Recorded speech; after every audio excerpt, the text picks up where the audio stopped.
वाहिगुरु जी की फतेह। गुरु प्यारी साध संगत जीओ, आओ सहज पाठ नाल जुड़ना करिए। पोथी प्रकाश करके पावन अंग 1381 1381 67 श्लोक संपूर्ण हो चुके हैं। विचारां सहित 68वां श्लोक आओ बड़े प्यार सत्कार सहित श्रवण करिए। शब्द है फरीदा पन्नी घड़ी सवन्नवी, टुट्टी नागर लज अजराइल फरेश्ता, कै कर नाठी अज।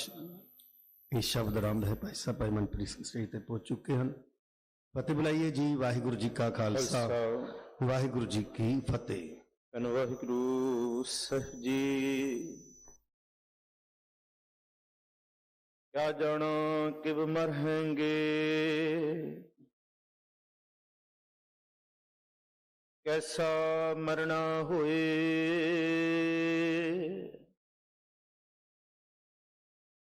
जे कर साहिब मन हो ना विसरै, तां सहला मरना होए। मरना ते जगत डरै, जीविया लूड़ै सब कोए। गुर प्रसादी जीवत मरै, हुक्म बूझै सोए। नानक ऐसी मरनी जो मरै, तां सद जीवन होए। सतनाम वाहिगुरु साहिब जीओ। फरीदा पन्नी घड़ी सुवन्नवी, टुट्टी नागर लज अजराइल फरेश्ता, कै कर नाठी अज। ਸਾਹਿਬ ਸਤਿਗੁਰੂ ਸ੍ਰੀ ਗੁਰੂ ਗ੍ਰੰਥ ਸਾਹਿਬ ਮਹਾਰਾਜ ਜੀ ਦੀ ਪਾਵਨ ਪਵਿੱਤਰ ਹਜ਼ੂਰੀ ਅੰਦਰ ਸੁਭਾਇਮਾਨ ਗੁਰੂ ਪਿਆਰੇ ਸਤਸੰਗੀ ਜਨੋ, ਆਪ ਸਾਰੇ ਹੀ ਧੰਤਾ ਦੇ ਯੋਗ ਹੋ। ਆਪ ਸਾਰੇ ਹੀ ਸੱਚੇ ਪਾਤਸ਼ਾਹ ਹਜ਼ੂਰ ਜੀ ਦੀ ਅਗਮੀ ਬਾਣੀ ਦੀ ਵਿਚਾਰ ਨੂੰ ਸਰਵਣ ਕਰਨ ਵਾਸਤੇ ਨਿਤਾ ਪ੍ਰਤੀ ਗੁਰੂ ਘਰ ਦੀਆਂ ਹਾਜ਼ਰੀਆਂ ਭਰ ਰਹੇ ਹੋ। ਆਓ ਜਿੱਥੇ ਬਾਬਾ ਸ਼ੇਖ ਫਰੀਦ ਜੀ ਦੇ ਸ਼ਲੋਕਾਂ ਦੀ ਵਿਚਾਰ ਚੱਲ ਰਹੀ ਹੈ, 1381 ਅੰਗ ਤੇ ਇਹ ਅਗਾਹ ਨੂੰ ਲੜੀ ਤੋਰੀਏ। ਸੱਚੇ ਪਾਤਸ਼ਾਹ ਮਹਾਰਾਜ ਜੀ ਦਾ 68ਵਾਂ ਜਿਹੜਾ ਗੁਰੂ ਗ੍ਰੰਥ ਸਾਹਿਬ ਜੀ ਦੀ ਇਸ ਅਗਮੀ ਬਾਣੀ ਦੀ ਲੜੀ ਦੇ ਵਿੱਚ ਬਾਬਾ ਸ਼ੇਖ ਫਰੀਦ ਜੀ ਦਾ ਸ਼ਲੋਕ ਹੈ, ਉਹਦੀ ਵਿਚਾਰ ਆਰੰਭੀਏ। ਨਾਲ ਹੀ ਅੱਜ ਬੇਅੰਤ ਸ਼ਹੀਦ ਸਿੰਘਾਂ ਸਿੰਘਣੀਆਂ ਦੀ ਸ਼ਹਾਦਤਾਂ ਦਾ ਦਿਹਾੜਾ ਹੈ। ਸੱਚੇ ਪਾਤਸ਼ਾਹ ਹਜ਼ੂਰ ਜੀ ਦੇ ਪਾਵਨ ਸਥਾਨ ਖਾਸ ਕਰਕੇ ਨਨਕਾਣਾ ਸਾਹਿਬ, ਜਿਹੜਾ ਸਥਾਨ ਸਤਿਗੁਰੂ ਗੁਰੂ ਨਾਨਕ ਸਾਹਿਬ ਮਹਾਰਾਜ ਜੀ ਦਾ ਪ੍ਰਕਾਸ਼ ਸਥਾਨ, ਨਾ ਕਿ ਸਿਰਫ ਉਹ ਗੁਰੂ ਨਾਨਕ ਸਾਹਿਬ ਦਾ ਪ੍ਰਕਾਸ਼ ਸਥਾਨ ਬਲਕਿ ਸਿੱਖੀ ਦਾ ਵੀ ਪ੍ਰਕਾਸ਼ ਸਥਾਨ ਹੈ। ਜਿੱਥੋਂ ਗੁਰੂ ਨਾਨਕ ਸਾਹਿਬ ਜੀ ਦੀ ਆਮਦ ਹੋਈ, ਉੱਥੋਂ ਹੀ ਸਿੱਖੀ ਦੀ ਆਮਦ ਹੋਈ। ਸੋ ਉਸ ਫੁਲਵਾੜੀ, ਸਿੱਖੀ ਦੀ ਫੁਲਵਾੜੀ ਦੀ ਆਮਦ ਦਾ ਥਾਂ, ਜਿਸ ਥਾਂ ਤੇ ਮਹੰਤਾਂ ਨੇ ਕਬਜ਼ਾ ਕਰ ਲਿਆ ਸੀ, ਉਸ ਥਾਂ ਨੂੰ ਪਵਿੱਤਰ ਕਰਨ ਵਾਸਤੇ ਉਸ ਥਾਂ ਦੀਆਂ ਮਹੰਤਾਂ ਵੱਲੋਂ ਕੀਤੇ ਜਾਣ ਵਾਲੀਆਂ ਕੁਰੈਤੀਆਂ, ਬਹੁਤ ਭੈੜੀ ਬਿਰਤੀਆਂ ਉਸ ਥਾਂ ਤੇ ਵਰਤਣ ਲੱਗ ਗਈਆਂ ਸੀ। ਉਹਨੂੰ ਗੁਰਸਿੱਖਾਂ ਨੇ ਆਪਣੇ ਲਹੂ ਨਾਲ ਧੋ ਕੇ ਸੁੱਚਾ ਕੀਤਾ, ਜਿਹਦੇ ਵਿੱਚ ਬਹੁਤ ਸਾਰੇ ਸਿੰਘਾਂ ਨੇ ਸ਼ਹਾਦਤਾਂ ਦਿੱਤੀਆਂ। ਤਕਰੀਬਨ 135 ਸਿੰਘਾਂ ਦੀਆਂ ਸ਼ਹਾਦਤਾਂ ਦਾ ਜ਼ਿਕਰ ਮਿਲਦਾ ਹੈ, ਜਿਹਦੇ ਵਿੱਚ ਮੋਢੀ ਨੇ ਸਰਦਾਰ ਲਕਸ਼ਮਣ ਸਿੰਘ ਧਾਰੋਵਾਲ, ਈਸਰ ਸਿੰਘ ਹੋਰੀ ਵੀ, ਪਰ ਇਹ ਸ਼ਹੀਦ ਨਹੀਂ ਹੋਏ। ਲਕਸ਼ਮਣ ਸਿੰਘ ਧਾਰੋਵਾਲ ਨੇ, ਬੂਟਾ ਸਿੰਘ ਨੇ, ਟਹਿਲ ਸਿੰਘ ਨੇ, ਭਾਈ ਵਰਿਆਮ ਸਿੰਘ ਹੈ, ਭਾਈ ਮੰਗਲ ਸਿੰਘ ਕਿਰਪਾਨ ਬਹਾਦਰ ਹੈ, ਭਾਈ ਕੇਰ ਸਿੰਘ ਹੈ, ਭਾਈ ਕੇਰ ਸਿੰਘ ਦਾ 12 ਸਾਲ ਦਾ ਬੱਚਾ ਭਾਈ ਦਰਬਾਰਾ ਸਿੰਘ, ਸਭ ਤੋਂ ਛੋਟੀ ਉਮਰ ਦੇ ਸ਼ਹੀਦ ਭਾਈ ਦਰਬਾਰਾ ਸਿੰਘ, ਜਿਹੜੇ ਅੱਜ ਸ਼ਹਾਦਤ ਹੋਈ ਉਹਨਾਂ ਦੀ। ਹਜੇ ਲਾਸ਼ਾਂ ਨਹੀਂ ਸੀ ਚੱਕੀਆਂ, ਹਜੇ ਟੋਕੀਆਂ, ਗੰਡਾਸਿਆਂ, ਟਕਵਿਆਂ ਦੇ ਨਾਲ ਲੋਥੜੇ ਕੀਤੇ ਹੋਏ ਸਨ ਗੁਰਸਿੱਖਾਂ ਦੇ ਨਨਕਾਣਾ ਸਾਹਿਬ ਦੇ ਅੰਦਰ, ਜੂ ਦੇ ਅੰਦਰ। ਸੋ ਅੱਜ ਦੀ ਸ਼ਾਮ ਨੂੰ ਅੰਗਰੇਜ਼ਾਂ ਨੇ ਤਾਲਾ ਲਾ ਦਿੱਤਾ ਸੀ ਤੇ ਸਵੇਰ ਨੂੰ ਫਿਰ ਇਹ ਸਾਰਾ ਸਮੇਟ ਕੇ ਅਗਲੇ ਦਿਨ ਪਿਛਲੇ ਸਾਲ 100 ਸਾਲ ਪੂਰੇ ਹੋਏ ਸਨ ਸ਼ਹਾਦਤਾਂ ਨੂੰ। ਦੇਸੀ ਮਹੀਨਾ ਜਿਹੜਾ ਬਣਦਾ ਹੈ 10 ਫੱਗਣ 1978 ਬਣਦਾ ਹੈ ਤੇ ਜਿਹੜਾ ਆ ਸਾਡਾ ਅੰਗਰੇਜ਼ੀ ਬਣਦਾ ਹੈ ਉਹ 21 ਫਰਵਰੀ 1921 ਬਣਦਾ ਹੈ। ਸੋ 101 ਸਾਲ ਸੰਪੂਰਨ ਹੋਏ ਨੇ। ਉਹਨਾਂ ਸ਼ਹੀਦਾਂ ਸਿੰਘਾਂ ਸਿੰਘਣੀਆਂ ਦੀ ਯਾਦ ਦੇ ਵਾਸਤੇ ਵੀ ਆਪਾਂ 15 ਮਿੰਟ 10-15 ਮਿੰਟ ਇਸ ਇਤਿਹਾਸ ਨੂੰ ਵੇਖਾਂਗੇ, ਕਿਉਂਕਿ ਬੜੀ ਚਾਅ ਹੈ ਇੱਥੋਂ ਦੀ ਸੰਗਤਾਂ ਦੇ। 2-3 ਵਾਰੀ ਸੰਗਤਾਂ ਨੇ ਕਿਹਾ ਕਿ ਨਨਕਾਣਾ ਸਾਹਿਬ ਦਾ ਇਤਿਹਾਸ ਜ਼ਰੂਰ ਦਰਸ਼ਨ ਕਰਾਉਣਾ। ਸੋ ਆਪ ਸੰਗਤਾਂ ਦੀ ਬੇਨਤੀ, ਆਪ ਸੰਗਤਾਂ ਦਾ ਹੁਕਮ ਸਿਰ ਮੱਥੇ ਹੈ। ਬਖਸ਼ੋ ਅਸੀਸ। ਪਹਿਲਾਂ ਬਾਬਾ ਫਰੀਦ ਜੀ ਦੇ ਸਲੋਕਾਂ ਦੀ ਵਿਚਾਰ ਕਰੀਏ। ਕੋਈ ਵੀ ਰਸਨਾ ਵਾਂਝੀ ਨਾ ਰਹੇ। ਆਪ ਸਾਰਿਆਂ ਨੂੰ ਇਸਤਿਕਬਾਲ, ਜਿਉਂ ਆਇਆਂ ਨੂੰ ਗੱਜ ਵੱਜ ਕੇ ਫਤਿਹ ਬੁਲਾਓ ਜੀ। ਵਾਹਿਗੁਰੂ ਜੀ ਕਾ ਖਾਲਸਾ, ਵਾਹਿਗੁਰੂ ਜੀ ਕੀ ਫਤਿਹ।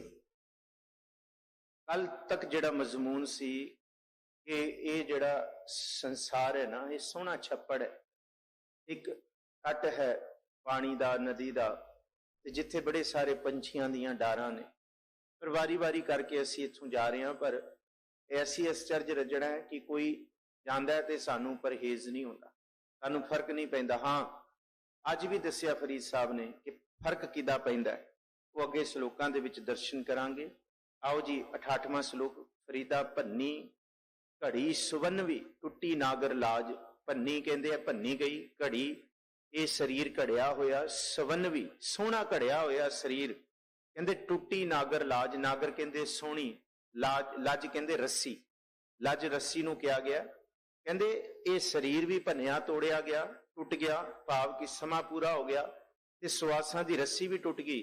ਜੋ ਸੱਜਣ ਭੋਏ ਭਾਰ ਥੇ, ਸੇ ਕਿਉਂ ਆਵਹਿ ਹੈ ਅੱਜ। ਕਹਿੰਦੇ ਇਹ ਸਾਰੀ ਜਿਹੜੀ ਟੁੱਟੀ ਨਾਗਰ ਲੱਜ, ਇਹ ਰੱਸੀ ਟੁੱਟੀ ਸਵਾਸਾਂ ਦੀ, ਜਿਹੜੇ ਰੱਬ ਤੋਂ ਟੁੱਟੇ ਹੋਏ ਲੋਕ ਸਨ, ਜਿਹਨੂੰ ਕਿਹਾ ਕਿ ਵਿਸਰਿਆ ਜਿਨ ਨਾਮ ਤੇ ਭੋਏ ਭਾਰ ਥੀਏ, ਕਿ ਜਿਹੜੇ ਲੋਕ ਰੱਬ ਤੋਂ ਟੁੱਟੇ ਹੋਏ, ਜੋ ਸੱਜਣ ਭੋਏ ਭਾਰ, ਭੋਏ ਕਹਿੰਦੇ ਧਰਤੀ, ਧਰਤੀ ਤੇ ਭਾਰ ਸੀ, ਕਹਿੰਦੇ ਸੇ ਕਿਉਂ ਆਵਹਿ ਅੱਜ, ਉਹ ਮੁੜ ਕੇ ਵਾਪਸ ਨਹੀਂ ਆਉਂਦੇ, ਜਿਹੜੇ ਇੱਥੋਂ ਕੂਚ ਕਰਦੇ ਨੇ ਜੀ। ਫਰੀਦਾ ਭੰਨੀ ਘੜੀ ਸੁਵੰਨਵੀ, ਟੂਟੀ ਨਾਗਰ ਲੱਜ। ਸੋ ਜੋ ਸੱਜਣ ਪੋਏ ਭਾਰ ਥੇ, ਸੇ ਕਿਉਂ ਆਵੇ ਅੱਜ। ਫਿਰ ਇਹੀ ਸਤਿਗੁਰ ਜੀ ਨੇ ਕਿਰਪਾ ਕੀਤੀ। ਇਸ ਤੋਂ ਅਗਲਾ ਸ਼ਲੋਕ ਭਾਈ ਸਾਹਿਬ ਜੀ ਨੇ ਕਿਹਾ, ਮੈਂ ਪਿਛਲਾ ਕਰ ਦਿੱਤਾ। ਫਰੀਦਾ ਭੰਨੀ ਘੜੀ ਸੁਵੰਨਵੀ, ਟੂਟੀ ਨਾਗਰ ਲੱਜ। ਅਜ਼ਰਾਇਲ ਫਰਿਸ਼ਤਾ ਕਹਿ ਕਰ ਨਾਠੀ ਅੱਜ। ਕਹਿੰਦੇ ਕਿਹਦੇ ਘਰ ਅੱਜ ਫਰਿਸ਼ਤਾ ਆਇਆ? ਅਜ਼ਰਾਇਲ। ਵੈਸੇ ਨਾਠੀ ਕਹਿੰਦੇ ਆ ਪ੍ਰਾਹੁਣਾ ਬਣ ਕੇ। ਇਹ ਭਾਈ ਰੋਜ਼ ਬਾਬਾ ਫਰੀਦ ਕਹਿੰਦੇ ਆ ਕਿਸੇ ਨਾ ਕਿਸੇ ਘਰ ਦੇ ਵਿੱਚ ਅਜ਼ਰਾਇਲ ਆਏਗਾ, ਪਰ ਆਉਂਦਾ ਹੈ। ਪਰ ਸਾਨੂੰ ਇਸ ਲਈ ਨਹੀਂ ਫਰਕ ਪੈਂਦਾ ਕਿਉਂਕਿ ਸਾਡਾ ਕੋਈ ਚਾਹੀਦਾ ਨਹੀਂ ਹੈ। ਜਿੰਨਾ ਚਿਰ ਤੱਕ ਸਾਡਾ ਆਪਣਾ ਨਾ ਜਾਏ ਕਲੇਜਾ, ਉਸ ਤੋਂ ਪਹਿਲਾਂ ਨਹੀਂ ਪਾਟਦਾ।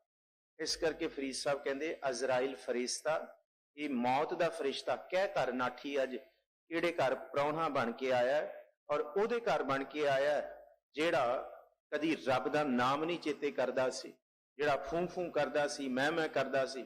ਅੱਜ ਦਾ ਗਿਆ ਤੇ ਮੁੜ ਕੇ ਕਦੀ ਵਾਪਸ ਨਹੀਂ ਆਏਗਾ। ਇਹ ਦੋ ਸ਼ਲੋਕਾਂ ਦੇ ਵਿੱਚ ਅਸੀਂ 68 ਤੇ 59 ਦੇ ਵਿੱਚ ਸਰਵਣ ਕੀਤਾ। ਅਗਲੇ ਸ਼ਲੋਕ ਸਰਵਣ ਕਰੋ ਜੀ। ਫਰੀਦਾ ਬੇਨਿਵਾਜਾ ਕੁੱਤਿਆ, ਇਹ ਨਾ ਭਲੀ ਰੀਤ, ਕਬਹੀ ਚੱਲ ਨਾ ਆਇਆ, ਪੰਜੇ ਵਖਤ ਮਸੀਤ। ਫਰੀਦ ਸਾਹਿਬ ਕਹਿੰਦੇ ਰੱਬ ਦੀ ਬੰਦਗੀ, ਰੱਬ ਦੇ ਸ਼ੁਕਰਾਨੇ ਤੋਂ ਬਿਨਾਂ ਜੀਵਨ ਹਲਕੇ ਕੁੱਤੇ ਦੀ ਤਰ੍ਹਾਂ। ਹਾਂ, ਇੱਕ ਕੁੱਤਾ ਤੇ ਵਫਾਦਾਰ ਹੈ, ਪਰ ਜਿਹੜਾ ਕੁੱਤਾ ਹੀ ਹਲਕ ਜਾਏ ਤੇ ਉਹ ਆਪਣੇ ਮਾਲਕ ਨੂੰ ਵੀ ਪੈਂਦਾ ਹੈ। ਸੱਚੀ ਮੁੱਚੀ ਸਾਡਾ ਜਿਹੜਾ ਮਨ ਮਾਇਆ ਦੇ ਮੂੰਹ ਦੇ ਵਿੱਚ ਕੁੱਤੇ ਹਲਕੇ ਦੀ ਤਰ੍ਹਾਂ, ਜਿਹੜਾ ਆਪਣੇ ਮਾਲਕ ਤੋਂ ਹੀ ਅਸੀਂ ਮੁਨਕਰ ਹੋਈ ਬੈਠੇ ਹਾਂ। ਜਿਹਨੂੰ ਗੁਰੂ ਅਰਜੁਨ ਸਾਹਿਬ ਮਹਾਰਾਜ ਜੀ ਕਹਿੰਦੇ, ਜਿਹਨੇ ਸਭ ਕੁਝ ਦਿੱਤਾ ਨਾ, ਉਹਨੂੰ ਚੇਤੇ ਕਰ ਰਾਮਈਆ ਕੇ ਗੁਣ ਚੇਤ ਪ੍ਰਾਣੀ, ਕਵਨ ਮੂਲ ਤੇ ਕਵਨ ਦ੍ਰਿਸ਼ਟਾਨੀ। ਪਰ ਤੂੰ ਟੁੱਟ ਗਿਆ ਫਰੀਦਾ ਬੇਨਿਵਾਜਾਂ ਕੁੱਤਿਆਂ। ਨਿਮਾਜ਼ ਅਦਾ ਕਰਨ ਤੇ ਬਾਬਾ ਫਰੀਦਾ ਬਹੁਤ ਜ਼ੋਰ ਹੈ। ਗੁਰੂ ਗੋਬਿੰਦ ਸਿੰਘ ਸਾਹਿਬ ਮਹਾਰਾਜ ਜੀ ਦਾ ਸਿੱਖ ਦੀ ਰਹਿਤ ਮਰਿਆਦਾ ਤੇ ਜ਼ੋਰ ਹੈ। ਰਹਿਤ ਪਿਆਰੀ ਮੁਝ ਕੋ ਸਿੱਖ ਪਿਆਰਾ ਨਾ। ਇਹਨੂੰ ਬਾਬਾ ਫਰੀਦ ਰਹਿਤ ਕਮਾਉਣ ਨੂੰ ਕਹਿੰਦੇ ਆ ਕਿ ਭਾਈ ਤੂੰ ਵੇਲਾ ਵਕਤ ਵਿਚਾਰ ਕੇ ਬੰਦਗੀ ਕਰ। ਗੁਰੂ ਨਾਨਕ ਸਾਹਿਬ ਵੀ ਕਹਿੰਦੇ ਜੇ ਰੱਬ ਦੇ ਦੀਦਾਰ ਕਰਨੇ ਆ, ਜੇ ਚਾਹੁੰਦਾ ਕਿ ਰੱਬ ਤੈਨੂੰ ਆਵਾਜ਼ ਮਾਰੇ ਬੁਲਾਏ ਪਿਆਰ ਨਾਲ, ਫਿਰ ਇੱਕ ਕੰਮ ਕਰੀ, ਸਾਚਾ ਸਾਹਿਬ ਸਾਚ ਨਾਏ ਭਾਖਿਆ ਭਾਉ ਅਪਾਰ ਆਖੈ ਮੰਗਹਿ ਦੇ ਦੇ ਦਾਤ ਕਰੇ ਦਾਤਾਰ ਫੇਰ ਕਿ ਅੱਗੇ ਰੱਖਿਆ ਜਿਤ ਦਿਸੈ। ਇਹ ਪ੍ਰਸ਼ਨ ਹੈ। ਅਗਲਾ ਪ੍ਰਸ਼ਨ ਮੋਹ ਕਿ ਬੋਲਣ ਬੋਲੀਆ ਜਿਤ ਸੁਣ ਧਰੇ ਪਿਆਰ। ਫਿਰ ਉੱਤਰ ਦਿੱਤਾ ਅੰਮ੍ਰਿਤ ਵੇਲਾ ਸੱਚ ਨਾਉ ਵਡਿਆਈ ਵਿਚਾਰ। ਇਹ ਵੇਲਾ ਸਾਂਭ ਲਈ ਭਾਈ।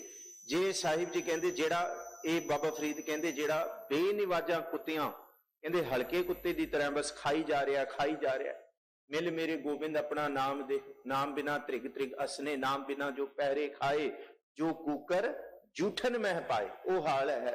ਇਹ ਬੇਨਿਵਾਜਾਂ ਕੁੱਤਿਆਂ ਕੁੱਤੇ ਵਾਲੀ ਰੀਤ ਹੈ। ਇਹ ਨਾ ਭਲੀ ਰੀਤ ਕਬਹੀ ਚੱਲ ਨਾ ਆਇਆ। ਪੰਜੇ ਵਕਤ ਮਸੀਤ ਕਹਿੰਦੇ ਤੂੰ ਪੰਜਾਂ ਵੇਲੇ ਕੋਈ ਕਦੀ ਤੁਰ ਕੇ ਆਇਆ ਪੰਜਾਂ ਵਕਤ ਦੀ ਨਮਾਜ਼ ਅਦਾ ਕਰਨ ਲਈ? ਕਹਿੰਦੇ ਪੰਜਾਂ ਤੇ ਆਉਣੀਆਂ ਇੱਕ ਪਾਸੇ, ਇੱਕ ਵੇਲੇ ਵੀ ਕਦੀ ਰੱਬ ਨੂੰ ਚੇਤੇ ਨਹੀਂ ਕੀਤਾ ਸਾਰੇ ਦਿਨ ਦੇ ਵਿੱਚ। ਦਿਨ ਤੇ ਪਹਿਰ ਤੇ ਘੜੀਆਂ। ਇਹਨੂੰ ਅਸੀਂ ਇੱਕ ਨਬੀ ਕਹਿੰਦਾ ਸੁਬਹ ਹੋਤੀ ਹੈ ਸ਼ਾਮ ਹੋਤੀ ਹੈ यूं ही जिंदगी तमाम होती है। ਇਹਨੂੰ ਬਾਬਾ ਫਰੀਦ ਕਹਿੰਦੇ ਆ ਸਾਰਾ ਦਿਨ ਲੰਘ ਗਿਆ, ਦਿਨ ਤੋਂ ਸਾਰੇ ਸਾਲ ਲੰਘੇ, ਸਾਰੀਆਂ ਉਮਰਾਂ ਲੰਘ ਗਿਆ, ਕਦੇ ਖੁਦਾ ਨਹੀਂ ਚੇਤੇ ਕੀਤਾ ਜੀ। ਉਠ ਫਰੀਦਾ ਉਜੂ ਸਾਜ ਸੁਬਹ ਨਿਵਾਜ ਗੁਜ਼ਾਰ। ਜੋ ਸਿਰ ਸਾਈਂ ਨਾ ਨਿਵੈ ਸੋ ਸਿਰ ਕਾਪੇ ਉਤਾਰ। ਜੋ ਸਿਰ ਸਾਈਂ ਨਾ ਨਿਵੈ ਜਪੋ ਸੋ ਸਿਰ ਕੀਜੈ ਕਾਏ। ਕੁੰਨੇ ਹੇਠ ਜਲਾਈ ਹੈ ਬਾਲਣ ਸੰਦੈ ਥਾਏ। ਉਠ ਫਰੀਦਾ ਉਜ਼ੂ ਸਾਜ਼। ਵੈਸੇ ਇਹ ਲਫ਼ਜ਼ ਵੁਜ਼ੂ ਹੈ, ਫਾਰਸੀ ਉਰਦੂ ਦੇ ਵਿੱਚ ਵੁਜ਼ੂ ਕਿਹਾ ਜਾਂਦਾ ਹੈ। ਵੁਜ਼ੂ ਕਹਿੰਦੇ ਨਮਾਜ਼ ਅਦਾ ਕਰਨ ਤੋਂ ਪਹਿਲਾਂ ਹੱਥ ਉਂਗਲਾਂ 10 ਉਂਗਲਾਂ ਉਨੀ ਤੱਕ, ਮੂੰਹ ਮੁੱਛਾਂ ਬੁੱਲ ਅੱਖਾਂ ਤੇ ਛਿੱਠਾਂ ਤੇ ਪੈਰ ਗਿੱਟਿਆਂ ਤੱਕ ਇਹ ਧੋਤਾ ਜਾਂਦਾ ਹੈ ਹਰ ਨਮਾਜ਼ ਅਦਾ ਕਰਨ ਤੋਂ ਪਹਿਲਾਂ। ਹੱਥਾਂ ਨੂੰ ਕੋਨੀਆਂ ਤੱਕ ਧੋਇਆ ਜਾਂਦਾ ਕਿਉਂਕਿ ਹਰ ਮਸੀਤ ਦੇ ਬਾਹਰ ਇੱਕ ਚੁਬੱਚਾ ਹੁੰਦਾ ਹੈ ਜਿਸ ਚੁਬੱਚੇ 'ਚ ਨਮਾਜ਼ ਅਦਾ ਕਰਨ ਤੋਂ ਪਹਿਲਾਂ ਵੁਜ਼ੂ ਕੀਤਾ ਜਾਂਦਾ ਹੈ। ਇਹ ਜ਼ਰੂਰੀ ਹੈ ਵੁਜ਼ੂ ਕਰਨਾ ਕਿ ਕੋਨੀਆਂ ਤੱਕ ਸੁੱਚੇ ਕਰਨੇ, ਮੂੰਹ ਸੁੱਚਾ, ਅੱਖਾਂ ਔਰ ਪੈਰਾਂ ਗਿੱਟਿਆਂ ਤੱਕ ਪੈਰ। ਕਹਿੰਦੇ ਇਹ ਕੰਮ ਇਸ ਲਈ ਹੈ ਕਿਉਂਕਿ ਤੇਰੇ ਅੰਦਰ ਫੁਰਤੀ ਤੇ ਚੁਸਤੀ ਆਏ। ਜਿਹਨੂੰ ਗੁਰ ਸਤਿਗੁਰ ਕਾ ਜੋ ਸਿੱਖ ਅਖਾਏ ਸੋ ਭਲਕੇ ਉਠ ਹਰ ਨਾਮ ਧਿਆਵੈ ਉਦਮ ਕਰੇ ਭਲਕੇ ਪ੍ਰਭਾਤੀ ਇਸ਼ਨਾਨ ਕਰੇ ਅੰਮ੍ਰਿਤਸਰ ਨਾਵੈ। ਜੇ ਤੂੰ ਇਹ ਕੰਮ ਕਰੇਗਾ ਇਹਨਾਂ ਕੰਮਾਂ ਦੇ ਨਾਲ ਹੋਏਗਾ ਕਿ ਰੱਬ ਥੋੜੀ ਮਿਲੇਗਾ, ਪਰ ਨਹੀਂ, ਰੱਬ ਦਾ ਚੇਤਾ ਆਏਗਾ। ਇਹ ਹੁਣ ਇਹ ਸਿੰਬਲਸ ਨੇ, ਥੀਸ ਆਰ ਦ ਮੈਟਾਫਰਸ। ਹੁਣ ਮੱਥਾ ਟੇਕਣ ਨਾਲ ਕੀ ਹੁੰਦਾ? ਰੱਬ ਥੋੜੀ ਮਿਲ ਜਾਂਦਾ, ਸਾਰੇ ਟੇਕ ਰਹੇ ਨੇ, ਪਰ ਇੱਕ ਅਦਬ ਹੈ, ਇੱਕ ਮਰਿਆਦਾ ਹੈ ਉਹਦੇ ਅੱਗੇ ਝੁਕਣ ਦੀ, ਆਪਣਾ ਆਪ ਨਿਵਾਰਨ ਕਰਨ ਦੀ। ਇਸ ਤਰ੍ਹਾਂ ਇਸਲਾਮ ਜਗਤ ਦੇ ਵਿੱਚ ਵੁਜ਼ੂ ਕਰਨ ਦੀ ਮਰਿਆਦਾ ਹੈ ਕਿ ਚੱਲ ਮਨ ਸੁੱਚਾ ਨਹੀਂ ਹੁੰਦਾ, ਘੱਟੋ ਘੱਟ ਤਨ ਤੇ ਕਰ ਲੈ, ਕਿਥੇ ਮਨ ਵੀ ਸੁੱਚਾ ਹੋ ਜਾਏ। ਉੱਠ ਫਰੀਦਾ ਉਜ਼ੂ ਸਾਜ਼ ਕਿ ਉਦਮ ਕਰ ਕਿ ਤੂੰ ਐਵੇਂ ਆਲਸ ਚ ਨਾ ਰੱਬ ਦਾ ਨਾਮ ਪੜੀ। ਐ ਮਸ਼ੱਕਤ ਸਾਬਾ ਹੀ ਸਾਲਾ ਜਿਨੀ ਧਿਆਇਆ ਇੱਕ ਮਨ ਸਹੀ ਪੂਰੇ ਸ਼ਾਹ ਵਕਤੇ ਉੱਪਰ ਲੜ ਮੁਏ। ਕਹਿੰਦੇ ਤੂੰ ਕਿਉਂਕਿ ਬੁਰੇ ਕਾਮ ਕੋ ਊਠ ਖਲੋਇਆ ਨਾਮ ਕੀ ਵੇਲਾ ਪੈ ਪੈ ਸੋਇਆ। ਬੁਰੇ ਕੰਮ ਵਾਸਤੇ ਤੇ ਸਾਰਾ ਉਦਮ ਤਿਆਰ ਹੈ, ਭਾਵੇਂ ਸਾਰੀ ਰਾਤ ਨਾ ਸੁਲਾਓ, ਜਿੰਨੇ ਮਰਜੀ ਵਜੇ ਜਗਾ ਦੋ, ਪਰ ਬੰਦਗੀ ਕਰਨ ਵਾਸਤੇ ਆਲਸ ਹੈ। ਇਸ ਕਰਕੇ ਬਾਬਾ ਫਰੀਦ ਕਹਿੰਦੇ ਆਲਸ ਤਿਆਜ, ਇਹਨੂੰ ਉਜ਼ੂ ਸਾਜ਼ ਕਹਿ। ਸੁਬਹ ਨਿਵਾਜ ਗੁਜ਼ਾਰ ਕਿ ਉੱਠ ਕੇ ਸਮਾਂ ਸਾਂਭ ਕੇ ਅੰਮ੍ਰਿਤ ਵੇਲਾ ਰੱਬ ਨੂੰ ਚੇਤੇ ਕਰ, ਕਿਉਂਕਿ ਸਭ ਤੋਂ ਪਹਿਲੀ ਜਿਹੜੀ ਨਮਾਜ਼ ਹੁੰਦੀ ਹੈ ਉਹ ਇਕੱਲੇ ਪੜਨ ਦੀ ਹਿਦਾਇਤ ਹੈ 5 ਵਕਤ ਦੀਆਂ ਨਮਾਜ਼ਾਂ ਵਿੱਚੋਂ। ਬਾਕੀ 4 ਨਮਾਜ਼ਾਂ ਮਸਜਿਦ 'ਚ ਕਿਸੇ ਵੇਲੇ ਵੀ ਸਾਰਿਆਂ ਨਾਲ ਰਲ ਕੇ ਅਦਾ ਕੀਤੀ ਜਾ ਸਕਦੀ ਹੈ, ਪਰ ਇਸਲਾਮ ਦੀ ਪਹਿਲੀ ਨਮਾਜ਼ ਜਿਹਨੂੰ ਅਸੀਂ ਅੰਮ੍ਰਿਤ ਵੇਲੇ ਦਾ ਨੇਮ ਕਹਿੰਦੇ ਹਾਂ, ਕਹਿੰਦੇ ਉਹ ਜਿਹੜਾ ਨੇਮ ਹੈ ਨਾ ਉਹ ਖੁਦਾ ਦੇ ਨਾਲ, ਵਾਹਿਗੁਰੂ ਦੇ ਨਾਲ ਗੱਲਾਂ ਹੁੰਦੀਆਂ। ਕਹਿੰਦੇ ਉਹ ਉੱਠ ਕੇ ਕਰ, ਜੇ ਕਰੇਗਾ ਤੇ ਫਿਰ ਤੇਰਾ ਭਲਾ ਹੋਏਗਾ, ਪਰ ਜੇ ਜੋ ਸਿਰ ਸਾਈਂ ਨਾ ਨਿਵੈ ਸੋ ਸਿਰ ਕੱਪ ਉਤਾਰ, ਫਿਰ ਉਸ ਸਿਰ ਨੂੰ ਕੱਪ ਕਹਿੰਦੇ ਵੱਢ ਕੇ ਰੱਖ ਦੇ ਕਿਸੇ ਥਾਂ ਤੇ, ਕੰਮ ਦਾ ਹੀ ਨਹੀਂ ਹੈ ਜਿਹੜਾ ਰੱਬ ਅੱਗੇ ਨਹੀਂ ਝੁਕਿਆ। ਜੋ ਸਿਰ ਸਾਈਂ ਨਾ ਨਿਵੈ ਸੋ ਸਿਰ ਕੀਜੈ ਕਾਏ, ਫਿਰ ਉਸ ਸਿਰ ਦਾ ਕੰਮ ਕੀ ਜਿਹੜਾ ਖੁਦਾ ਦੇ ਅੱਗੇ ਨਹੀਂ ਝੁਕਿਆ। ਜਿਵੇਂ ਪੁੱਛਿਆ ਅਸਮਾਨ ਫਰੀਦਾ ਖੇਵਟ ਕਿਨ ਗਏ, ਜਾਲਨ ਗੋਰਾ ਨਾਲ ਉਲਾਮੇ ਜੀ ਸਏ। ਆਸਾ ਰਾਗ ਦਾ ਸ਼ਬਦ ਹੈ ਬਾਬਾ ਫਰੀਦ ਦਾ। ਬਾਬਾ ਫਰੀਦ ਕਹਿੰਦੇ ਅਸਮਾਨ ਤੇ ਸਿਮੀ ਆਪਸ 'ਚ ਗੱਲਾਂ ਕਰਦੀਆਂ, ਅਸਮਾਨ ਜ਼ਮੀਨ ਗੱਲਾਂ ਕਰਕੇ ਕਹਿੰਦੇ ਉਹ ਬੰਦੇ ਕਿੱਥੇ ਗਏ ਜਿਹੜੇ ਝੁਕਦੇ ਨਹੀਂ ਸਨ, ਜਿਨ੍ਹਾਂ ਦੇ ਸਿਰ ਆਕੜੇ ਫਿਰਦੇ ਸਨ, ਧੌਣਾ ਆਕੜੀਆਂ ਹੋਈਆਂ ਸਨ, ਕਦੀ ਖੁਦਾ ਰੱਬ ਅੱਗੇ ਝੁਕੇ ਨੇ, ਜਿਹੜੇ ਕਹਿੰਦੇ ਸੀ ਅਸੀਂ ਅਸਮਾਨ ਨੂੰ ਤਾਕੀਆਂ ਲਾ ਦਾਂਗੇ। ਅਸਮਾਨ ਜ਼ਮੀਨ ਨੂੰ ਪੁੱਛਦਾ ਕਿੱਥੇ ਗਏ? ਕਹਿੰਦੇ ਉਹ ਅਸਮਾਨ ਰੋਲਾ ਨਾ ਪਾ, ਮੈਂ ਤੇ ਸਵਾਲ ਆ ਉਹਨਾਂ ਨੂੰ। ਕਹਿੰਦੇ ਉਹ ਜਿਹੜੇ ਆਕੜੇ ਫਿਰਦੇ ਸੀ ਤੇ ਹੁਣ ਵੀ ਆਕੜੀ ਫਿਰਦੇ ਆ ਕਬਰਾਂ ਦੇ ਵਿੱਚ। ਜਾਲਨ ਗੋਰਾ ਨਾਲ ਉਲਾਮੇ ਜੀ ਸਹੀ ਨੂੰ ਬਾਬਾ ਫਰੀਦ ਕਹਿੰਦੇ ਉਹ ਸਿਰ ਦਾ ਕੀ ਕਰਨਾ ਹੈ? ਜਿਹੜਾ ਸਿਰ ਖੁਦਾ ਵਾਹਿਗੁਰੂ ਅੱਗੇ ਮੁਰਸ਼ਦ ਅੱਗੇ ਨਹੀਂ ਝੁਕਿਆ, ਕੁੰਨੇ ਹੇਠ ਜਲਾਈ ਹੈ ਬਾਲਣ ਸੰਧੈ ਥਾਏ। ਪੰਜਾਬੀ ਲਫ਼ਜ਼ ਹੈ ਕੁੰਨੇ, ਕਹਿੰਦੇ ਕੁੱਜਾ, ਜਿਹੜਾ ਕੁੱਜਾ ਚੁੱਲ੍ਹੇ ਉੱਤੇ ਧਰਿਆ ਜਾਂਦਾ ਭਾਂਡਾ, ਕਹਿੰਦੇ ਚੁੱਲ੍ਹੇ ਦੇ ਵਿੱਚ ਉਸ ਸਿਰ ਨੂੰ ਵੱਢ ਕੇ ਸਾੜ ਦੇ। ਇਹ ਉਸ ਸਿਰ ਦਾ ਕਰਨਾ ਕੀ ਹੈ ਜਿਸ ਸਿਰ ਅੰਦਰ ਰੱਬ ਨਹੀਂ, ਹਉਮੈ ਭਰੀ ਹੋਈ ਹੈ, ਗਫਲਤ ਭਰੀ ਹੋਈ ਹੈ, ਸ਼ੈਤਾਨੀ ਭਰੀ ਹੋਈ ਹੈ, ਸ਼ੈਤਾਨ ਭਰਿਆ ਹੋਇਆ, ਬਸ ਦੂਜਿਆਂ ਦੀ ਜੜ੍ਹਾਂ ਹੀ ਵੱਡੀਆਂ ਜਾਣੀਆਂ, ਬਸ ਬਦਫੈਲੀਆਂ ਹੀ ਕਰੀਆਂ ਜਾਣੀਆਂ। ਇਸ ਤੋਂ ਚੰਗਾ ਤੇ ਕੁੰਨੇ ਹੇਠ ਜਲਾਈ ਹੈ ਬਾਲਣ ਸੰਧੈ ਥਾਏ। ਸੰਧੈ ਕਹਿੰਦੇ ਬਾਲਣ ਵਰਗਾ, ਬਾਲਣ ਲੱਕੜ ਦੀ ਜਗ੍ਹਾ ਆਪਣੇ ਸਿਰ ਨੂੰ ਸਾੜ, ਜਿਹੜਾ ਸਿਰ ਰੱਬ ਅੱਗੇ ਨਹੀਂ ਝੁਕਦਾ, ਗੁਰੂ ਦੇ ਹੁਕਮ ਨੂੰ ਨਹੀਂ ਕਮਾਉਂਦਾ ਜੀ। ਇਸ ਕਰਕੇ ਗੁਰੂ ਗੋਬਿੰਦ ਸਿੰਘ ਸਾਹਿਬ ਨੇ ਸਿਰ ਹੀ ਮੰਗੇ ਸਨ। ਜੇ ਕੋਈ ਦੇ ਸਕਦਾ ਤੇ ਤਾਂ ਇਸ ਮਾਰਗ ਤੇ ਤੁਰ ਸਕਦਾ। ਬਿਲਕੁਲ ਕੋਈ ਇਹ ਨਾ ਕਹੋ ਕਿ ਇਹ ਤੇ ਵੱਖਰੀਆਂ ਗੱਲਾਂ, ਜੇ ਇਹਨੂੰ ਸਿਧਾਂਤਕ ਤੌਰ ਤੇ ਵਿਚਾਰੀਏ ਬਿਲਕੁਲ ਗੁਰਮਤ ਦੀ ਕਸਵੱਟੀ ਹੈ। ਬਾਕੀ ਸਮਾਂ ਸਾਡੇ ਕੋਲ ਨਹੀਂ ਹੁੰਦਾ ਸੀ ਵਿਸਤਾਰ ਕਰੀਏ, ਔਰ ਮੈਨੂੰ ਵੀ ਇਹ ਲੱਗਦਾ ਕਿ ਆਪ ਸੰਗਤ ਦੇ ਸਾਹਮਣੇ ਕੋਈ ਵਿਸਤਾਰ ਨਹੀਂ ਕੀਤਾ ਜਾ ਸਕਦਾ ਕਿਉਂਕਿ ਆਪ ਬਹੁਤ ਵਿਦਵਾਨ ਸੱਜਣ ਹੋ। ਆਓ ਜੀ ਅੱਗੇ ਸਰਵਣ ਕਰੋ ਜੀ। ਫਰੀਦਾ ਕਿੱਥੈ ਤੇਰੇ ਮਾਪਿਆਂ, ਜਿਨੀ ਤੂੰ ਜਣਿਓ ਤੈ ਪਾਸੋਂ ਓਏ ਲੱਦ ਗਏ, ਤੂੰ ਅਜੈ ਨਾ ਪਤੀਣਿਓ ਹੈ। ਹੁਣ ਪਿੱਛੇ 67, 68, 59 ਇਹ ਸ਼ਲੋਕਾਂ 'ਚ ਪੜ੍ਹ ਕੇ ਆਏ ਹਾਂ ਅਸੀਂ ਕਿ ਭਈ ਸਾਰੇ ਮਰ ਰਹੇ ਨੇ, ਸਭ ਦੇ ਘਰ ਘਰ ਘਰ ਇਹੋ ਪਹੁੰਚਾ। ਗੁਰੂ ਨਾਨਕ ਸਾਹਿਬ ਕਹਿੰਦੇ ਆ ਕਿ ਭਈ ਅਜ਼ਰਾਇਲ ਫਰਿਸ਼ਤਾ ਕਹਿ ਘਰ ਨਾਠੀ, ਅੱਜ ਕਿਸ ਘਰ 'ਚ ਪ੍ਰਾਹੁਣਾ ਬਣ ਕੇ ਆਇਆ। ਅਸੀਂ ਕਹਿੰਦੇ ਸਾਨੂੰ ਕੀ? ਫਿਰ ਫਰੀਦ ਸਾਹਿਬ ਕਹਿੰਦੇ ਉਸ ਦਿਨ ਪਤਾ ਲੱਗੇਗਾ ਜਿਸ ਦਿਨ ਆਪਣੇ ਘਰ ਆਉਂਦਾ, ਔਰ ਇਹ ਸੱਚ ਹੈ। ਔਰ ਉਸ ਵੇਲੇ ਫਿਰ ਬਾਣੀ ਦਾ ਹੀ ਸਹਾਰਾ ਹੈ। ਵੈਦੋ ਨਾ ਭਾਈ ਭੈਣੋ ਨਾ ਭਾਈ, ਏਕੋ ਸਹਾਈ ਰਾਮ ਦੇ, ਉਹੀ ਫਿਰ ਸਹਾਰਾ ਹੈ ਜਿਹੜਾ ਨਿਭਣ ਵਾਲਾ ਹੈ। ਫਰੀਦਾ ਕਿੱਥੇ ਤੈਡੇ, ਤੈਂਡੇ ਵੀ ਪੜੋ ਤੈਡੇ ਵੀ ਪੜੋ, ਇੱਕੋ ਹੀ, ਦੋਨੋਂ ਅਰਥ, ਦੋਨੋਂ ਹੀ ਉਚਾਰਨ ਠੀਕ ਨੇ। ਫਰੀਦਾ ਕਿੱਥੇ ਤੈਡੇ ਮਾਪਿਆਂ, ਜਿਨਹੀ ਪੜਨਾ ਨੰਨੇ ਨੂੰ ਹਲੰਤ, ਹਾਹੇ ਦਾ ਉਚਾਰਨ ਭਾਈ ਸਾਹਿਬ ਪੜ ਰਹੇ ਨੇ। ਜਿਨੀ ਤੂੰ ਜਾਣਿਓਏ, ਜਾਣਿਓਏ ਦਾ ਮਤਲਬ, ਜਣਿਓਏ ਦਾ ਮਤਲਬ ਜਨਮ ਦਿੱਤਾ। ਕਹਿੰਦੇ ਹੁਣ ਤੇ ਤੈਨੂੰ ਪਤਾ ਲੱਗੇਗਾ, ਹੂਕ ਨਿਕਲੇਗੀ। ਜਿਨ੍ਹਾਂ ਨੇ ਤੈਨੂੰ ਜੰਮਿਆ ਤੈ ਪਾਸੋਂ ਓਏ ਲੱਦ ਗਏ, ਉਹ ਤੇ ਤੇਰੇ ਵੇਂਦਿਆਂ ਵੇਂਦਿਆਂ ਚਲੇ ਗਏ। ਤੂੰ ਅਜੈ ਨਾ ਪਤੀਣੋ ਹੈ, ਤੈਨੂੰ ਹਜੇ ਤੱਕ ਨਹੀਂ ਇਹ ਹੋਇਆ ਕਿ ਤੂੰ ਵੀ ਭਾਈ ਇੱਥੋਂ ਜਾਣਾ ਹੈ। ਬਾਬਾ ਫਰੀਦ ਸਾਨੂੰ, ਜਿਹਨੂੰ ਗੁਰੂ ਤੇਗ ਬਹਾਦਰ ਸਾਹਿਬ ਕਹਿੰਦੇ ਸਾਧੋ ਰਚਨਾ ਰਾਮ ਬਣਾਈ, ਇੱਕ ਬਿਨਸੈ ਇੱਕ ਅਸਥਿਰ ਮਨ ਹੈ, ਅਚਰਜ ਲਖਿਓ ਨਾ ਜਾਈ। ਆ ਤੇ ਅਸਚਰਜ ਹੈ ਜੀਵਨ ਦਾ ਕਿ ਭਾਈ ਤੂੰ ਹੁਣੇ ਵੀ ਸੁਚੇਤ ਹੋ, ਇਸ ਸਿਰ ਨੂੰ ਰੱਬ ਦੀ ਬੰਦਗੀ ਦੇ ਵਿੱਚ, ਖੁਦਾਈ ਨਮਾਜ਼ ਦੇ ਵਿੱਚ, ਉਹਦੇ ਹੁਕਮ ਵਿੱਚ ਝੁਕਾ, ਤਾਈਓ ਆਨੰਦ ਹੈ ਜੀ। ਫਰੀਦਾ ਮਨ ਮੈਦਾਨ ਕਰ, ਤੋਏ ਟਿੱਬੇ ਲਾਹੇ, ਅੱਗੇ ਮੂਲ ਨਾ ਆਵਸੀ, ਦੋਜਕ ਸੰਧੀ ਭਾਹੇ। ਫਿਰ ਅੱਗੇ ਫਰੀਦ ਸਾਹਿਬ ਕਹਿੰਦੇ ਕਿ ਮਨ ਨੂੰ ਐ ਪੱਧਰਾ ਕਰਦੇ, ਸਿੱਧਾ ਕਰਦੇ, ਜਿਸ ਤਰ੍ਹਾਂ ਇੱਕ ਕਿਸਾਨ, ਇੱਕ ਜ਼ਮੀਂਦਾਰ ਖੇਤੀ ਬੀਜ ਬੋਣ ਤੋਂ ਪਹਿਲਾਂ, ਫਸਲ ਕਰਨ ਤੋਂ ਪਹਿਲਾਂ ਐ ਪੱਧਰੀ ਕਰਦਾ ਜ਼ਮੀਨ, ਟੋਏ ਤੇ ਟਿੱਬੇ ਖਤਮ ਕਰਦਾ। ਹਾਂ, ਇਹਨਾਂ ਟੋਏ ਤੇ ਟਿੱਬਿਆਂ ਨੂੰ ਧੰਨ ਗੁਰੂ ਅਰਜਨ ਸਾਹਿਬ ਅੱਗੇ ਸਮਝਾਉਣਗੇ ਕਿਹੜੇ ਟੋਏ ਤੇ ਟਿੱਬੇ ਨੇ। ਚਲੋ ਉਹ ਥੋੜਾ ਜਿਹਾ ਇਸ਼ਾਰਾ ਅਸੀਂ ਕਰ ਦਿੰਦੇ ਹਾਂ। ਫਰੀਦਾ ਮਨ ਮੈਦਾਨ ਕਰ, ਮੈਦਾਨ ਦਾ ਮਤਲਬ ਇੱਕ ਅਵਸਥਾ, ਜਿਹਨੂੰ ਗੁਰੂ ਤੇਗ ਬਹਾਦਰ ਸਾਹਿਬ ਕਹਿੰਦੇ ਜੋ ਨਰ ਦੁੱਖ ਮੈਂ ਦੁੱਖ ਨਹੀਂ ਮਾਨੈ, ਸੁਖ ਸਨੇ ਅਰ ਪੈ ਨਹੀਂ ਜਾਕੇ, ਕੰਚਨ ਮਾਟੀ ਮਾਨੈ। ਟੋਏ ਤੇ ਟਿੱਬੇ, ਟੋਇਆ ਹੈ ਦੁੱਖ ਤੇ ਟਿੱਬਾ ਹੈ ਉੱਚੀ ਥਾਂ ਸੁਖ, ਨਾ ਸੁਖ ਵੇਲੇ ਤੇ ਨਾ ਦੁੱਖ ਵੇਲੇ। ਉਸਤਤ ਹੈਗੀ ਆ ਟਿੱਬਾ ਤੇ ਨਿੰਦਾ ਹੈਗੀ ਆ ਟੋਆ। ਆ ਦੋਨੋਂ ਅਵਸਥਾਵਾਂ ਨੂੰ ਬਿਆਨ ਕੀਤਾ ਗੁਰੂ ਤੇਗ ਬਹਾਦਰ ਸਾਹਿਬ। ਗੁਰੂ ਰਾਮਦਾਸ ਜੀ ਵੀ ਕਹਿੰਦੇ ਜੇ ਸੁਖ ਦੇ ਤਾਂ ਤੁਝੇ ਅਰਾਧੀ, ਦੁੱਖ ਵੀ ਆਹੀ ਹੁਕਮਨਾਮਾ ਆਇਆ ਸੀ, 2 ਵਾਰੀ ਆਇਆ ਸੀ, 19, 20, 21, 22, 23। ਆ 5 ਦਿਨ ਦੀ ਇਹ ਸਾਰੀਆਂ ਸ਼ਹਾਦਤਾਂ ਦੀ ਲੜੀ ਹੈ ਨਨਕਾਣਾ ਸਾਹਿਬ ਦੀ। ਇਹ ਸਾਰੇ ਮੋਰਚੇ ਜਿਹੜੇ ਲੱਗੇ ਨੇ। ਹੁਣ ਬਾਬਾ ਸ਼ੇਖ ਫਰੀਦ ਜੀ ਵੀ ਇਹੀ ਕਹਿੰਦੇ ਭਾਈ ਕਿ ਜੇ ਤੂੰ ਆਪਣੇ ਮਨ ਦੇ ਅੰਦਰੋਂ ਆ ਭੁਲੇਖੇ, ਦੇਖੋ ਟੋਏ ਟਿੱਬੇ ਦੋਨੋਂ ਨੇ, ਕਬਹੂ ਜੀੜਾ ਊਬ ਚੜਤ ਹੈ ਕਬਹੂ ਜਾਏ ਪਿਆਲੇ। ਕਿੱਥੇ ਸ਼ੰਕਾ ਪੈਦਾ ਹੋ ਗਈ ਤੇ ਕਿੱਥੇ ਵਹਿਮ ਪੈਦਾ ਹੋ ਗਿਆ। ਵਹਿਮ ਟੋਆ, ਸ਼ੰਕਾ ਟਿੱਬਾ। ਇਹ ਸਭ ਕੁਝ ਖਤਮ ਕਰ, ਮੈਦਾਨ ਕਰ ਆਪਣਾ ਮਨ। ਫਰੀਦਾ ਮਨ ਮੈਦਾਨ ਕਰ ਟੋਏ ਟਿੱਬੇ ਲਾਹੇ, ਅੱਗੇ ਮੂਲ ਨਾ ਆਵਸੀ ਦੋਜ਼ਖ ਸੰਦੀ ਬਾਹੇ। ਕਹਿੰਦੇ ਅੱਗੇ ਮੂਲ ਕਹਿੰਦੇ ਮੁੜ ਕੇ ਵੀ ਤੇਰੇ ਅੱਗੇ ਨਾ ਦੁੱਖ ਦੀ ਅੱਗ, ਨਾ ਨਿੰਦਾ ਦੀ ਅੱਗ, ਨਾ ਉਸਤਤ ਦਾ ਕਹਿੰਦੇ ਫੁੱਲਣਾ, ਨਾ ਹੀ ਹਰਗ ਤੇ ਨਾ ਹੀ ਸੋਗ। ਕਿਸੇ ਚੀਜ਼ ਦੀ ਵੀ ਆ ਹੈਗੇ ਸਾਰੇ ਪਾਸੇ, ਪਰ ਉਹਦਾ ਸੇਕ ਤੈਨੂੰ ਨਹੀਂ ਸਦਾਏਗਾ। ਉਹ ਨਰਕ ਵਾਲੀ ਅੱਗ ਤੈਨੂੰ ਖਤਮ ਨਹੀਂ ਕਰੇਗੀ। ਮੁੜ ਕੇ ਵੀ ਮੂਲ ਰੂਪ ਦੇ ਵਿੱਚ, ਜੜਾਂ ਰੂਪ ਤੋਂ ਹੀ ਉਹ ਖਤਮ ਹੋ ਜਾਏਗੀ, ਕਿਉਂਕਿ ਤੇਰਾ ਮਨ ਬਿਲਕੁਲ ਇੱਕੋ ਹੀ ਆਨੰਦ ਵਿੱਚ ਟਿਕੇਗਾ ਜੀ। ਮਹਿਲਾ ਪੰਜਵਾ।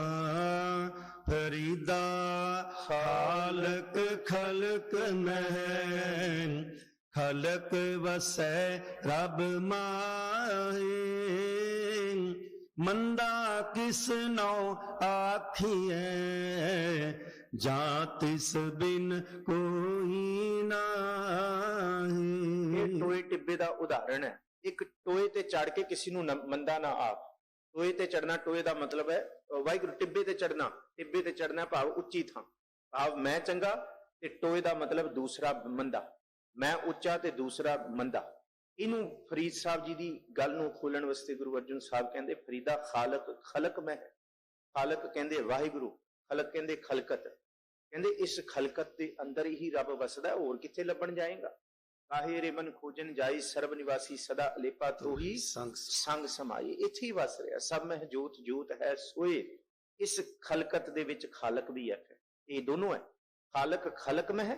ਖਾਲਕ ਕਹਿੰਦੇ ਵਾਹਿਗੁਰੂ, ਵਾਹਿਗੁਰੂ ਖਲਕ ਧਰਤੀ ਦੇ ਵਿੱਚ ਹਰ ਇੱਕ ਜ਼ਰੇ ਜ਼ਰੇ ਚ ਵਸ ਰਿਹਾ। ਖਲਕ ਵਸੈ ਮਨ ਰੱਬ ਮਾਹੇ।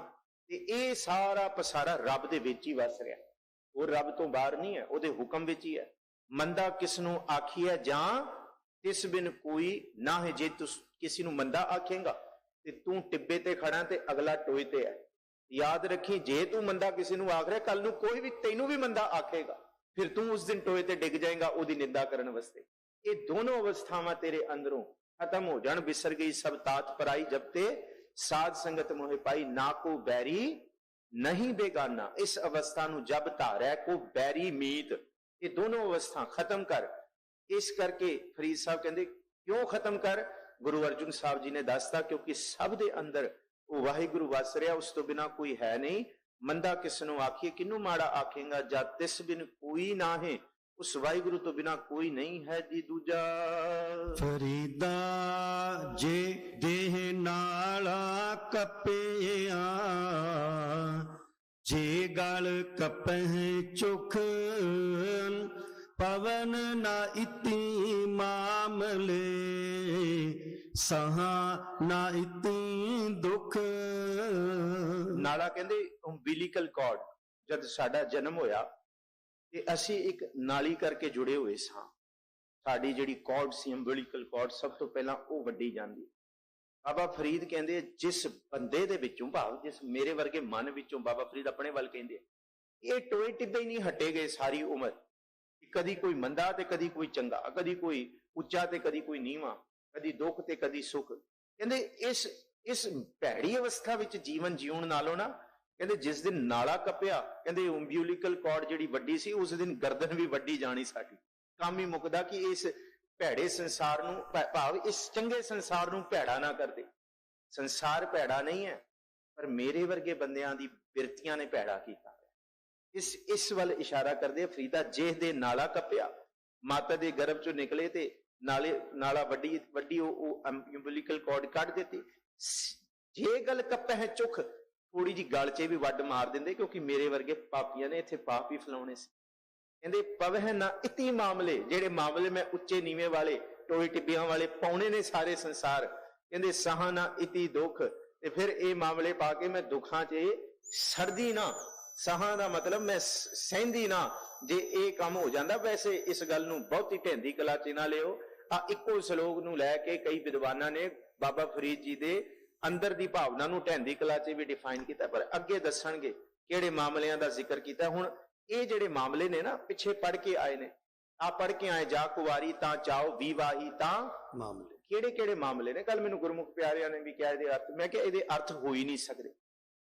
ਕਿਉਂ? ਜਿਹਦੇ ਕੋਲ ਨੌਕਰੀ ਹੈ ਉਹ ਵੀ ਦੁਖੀ ਹੈ, ਜਿਹਦੇ ਕੋਲ ਨਹੀਂ ਹੈ ਉਹ ਵੀ ਦੁਖੀ ਹੈ, ਜਿਹਦੇ ਕੋਲ ਵੱਡਾ ਬਹੁਤ ਸਾਰੇ ਸੁਖ ਪਦਾਰਥ ਨੇ ਉਹ ਵੀ ਸੁਖੀ ਨਹੀਂ, ਜਿਹਦੇ ਕੋਲ ਕੁਝ ਨਹੀਂ ਹੈ ਉਹ ਵੀ ਦੁਖੀ ਹੈ, ਜਿਹੜਾ ਵਿਆਹਿਆ ਹੈ ਉਹ ਵੀ ਦੁਖੀ ਹੈ, ਤੇ ਕੁਵਾਰਾ ਕਹਿੰਦਾ ਮੇਰਾ ਵੀ ਵਿਆਹ ਹੋ ਜਾਏ ਉਹ ਵੀ ਦੁਖੀ ਹੈ। ਫਰੀਦ ਸਾਹਿਬ ਕਹਿੰਦੇ ਕਿਹੜੇ ਪਾਸੇ ਜਾਈਏ? ਕੋਈ ਇੱਕ ਚੀਜ਼ ਦਿਖਾ ਦਿਓ ਕਿ ਜਿਹੜਾ ਕੋਈ ਬੰਦਾ ਕਹਿ ਦੇ ਕਿ ਮੈਂ ਸੁਖੀ ਹਾਂ। ਹਰ ਬੰਦਾ, ਜਿਹਦੇ ਕੋਲ ਨਹੀਂ ਹੈ ਉਹ ਵੀ ਦੁਖੀ ਹੈ, ਜਿਹਦੇ ਕੋਲ ਬਹੁਤ ਹੈ ਉਹ ਵੀ ਦੁਖੀ ਹੈ। ਇਹਨੂੰ ਮਾਮਲੇ ਕਿਹਾ, ਕਹਿੰਦੇ ਇਹ ਟੋਏ ਟਿੱਬੇ ਕਿਸੇ ਮਨ ਵਿੱਚੋਂ ਕੱਢੇ ਜਾ ਸਕਦੇ? ਕਹਿੰਦੇ ਕਦੀ ਨਹੀਂ ਕੱਢੇ ਜਾ ਸਕਦੇ। ਬਸ ਇਹ ਸਾਰਾ ਸੰਸਾਰ ਐਵੇਂ ਹੀ ਚੱਲ ਰਿਹਾ, ਇਹਨੂੰ ਕੋਈ ਨਹੀਂ ਬਿਆਨ ਕਰ ਸਕਦਾ। ਕਿਹੜੀ ਤਰੀਕੇ ਦੇ ਨਾਲ ਅਸੀਂ ਕਹੀਏ ਕਿ ਮਤਲਬ ਰੋਗ ਤੇ ਰੋਗ ਹੀ ਨਾ, ਵਾਲੀ ਰੋਵੈ ਨਾਹੇ ਪਤਾਰ, ਨਾਨਕ ਦੁਖੀਆ ਸਭ ਸੰਸਾਰ। ਜਿਹੜਾ ਨਹੀਂ ਖਾ ਰਿਹਾ ਉਹ ਵੀ ਦੁਖੀ ਹੈ, ਜਿਹੜਾ ਵੱਧ ਖਾ ਰਿਹਾ ਉਹ ਵੀ ਦੁਖੀ ਹੈ। ਇਹ ਮਾਮਲੇ ਦੱਸੇ ਗਏ ਨੇ ਸਾਰੇ ਬਾਣੀ ਦੇ ਵਿੱਚ ਕਿ ਇਹਨਾਂ ਮਾਮਲਿਆਂ ਕਰਕੇ ਸਾਹ ਨਾ ਇਤੀ ਦੁੱਖ, ਇੰਨੇ ਦੁੱਖ ਕਿਉਂ ਸਹਿਣੇ ਪੈਣ? ਅੱਗੇ ਸਰਵਣ ਕਰੋ ਜੀ। ਚੱਬਣ ਚੱਲਣ ਰਤਨ ਸੇ ਸੁਣੀਅਰ ਬਹਿ ਗਏ, ਹੇੜੇ ਮੁੱਤੀ ਤਾਸੇ ਜਾਨੀ ਚੱਲ ਗਏ। ਅਸੀਂ ਇੱਕ ਦੂਸਰਿਆਂ ਦਾ ਸਾਥ ਬਾਅਦ ਵਿੱਚ ਛੱਡਦੇ ਹਾਂ, ਪਹਿਲੇ ਸਾਡਾ ਆਪਣਾ ਸਾਥ ਛੱਡ ਕੇ ਜਾਂਦਾ। ਇਹਨੂੰ ਬਾਬਾ ਫਰੀਦ ਕਹਿੰਦੇ ਜਿਨ੍ਹਾਂ ਤੇ ਅਸੀਂ ਸਾਰੀ ਉਮਰ ਮਾਣ ਕੀਤਾ ਹੈ ਨਾ, ਸਭ ਤੋਂ ਪਹਿਲਾਂ ਉਹ ਛੱਡਦੇ, ਬਾਕੀ ਦੂਸਰੇ ਤੇ ਹੋਰ।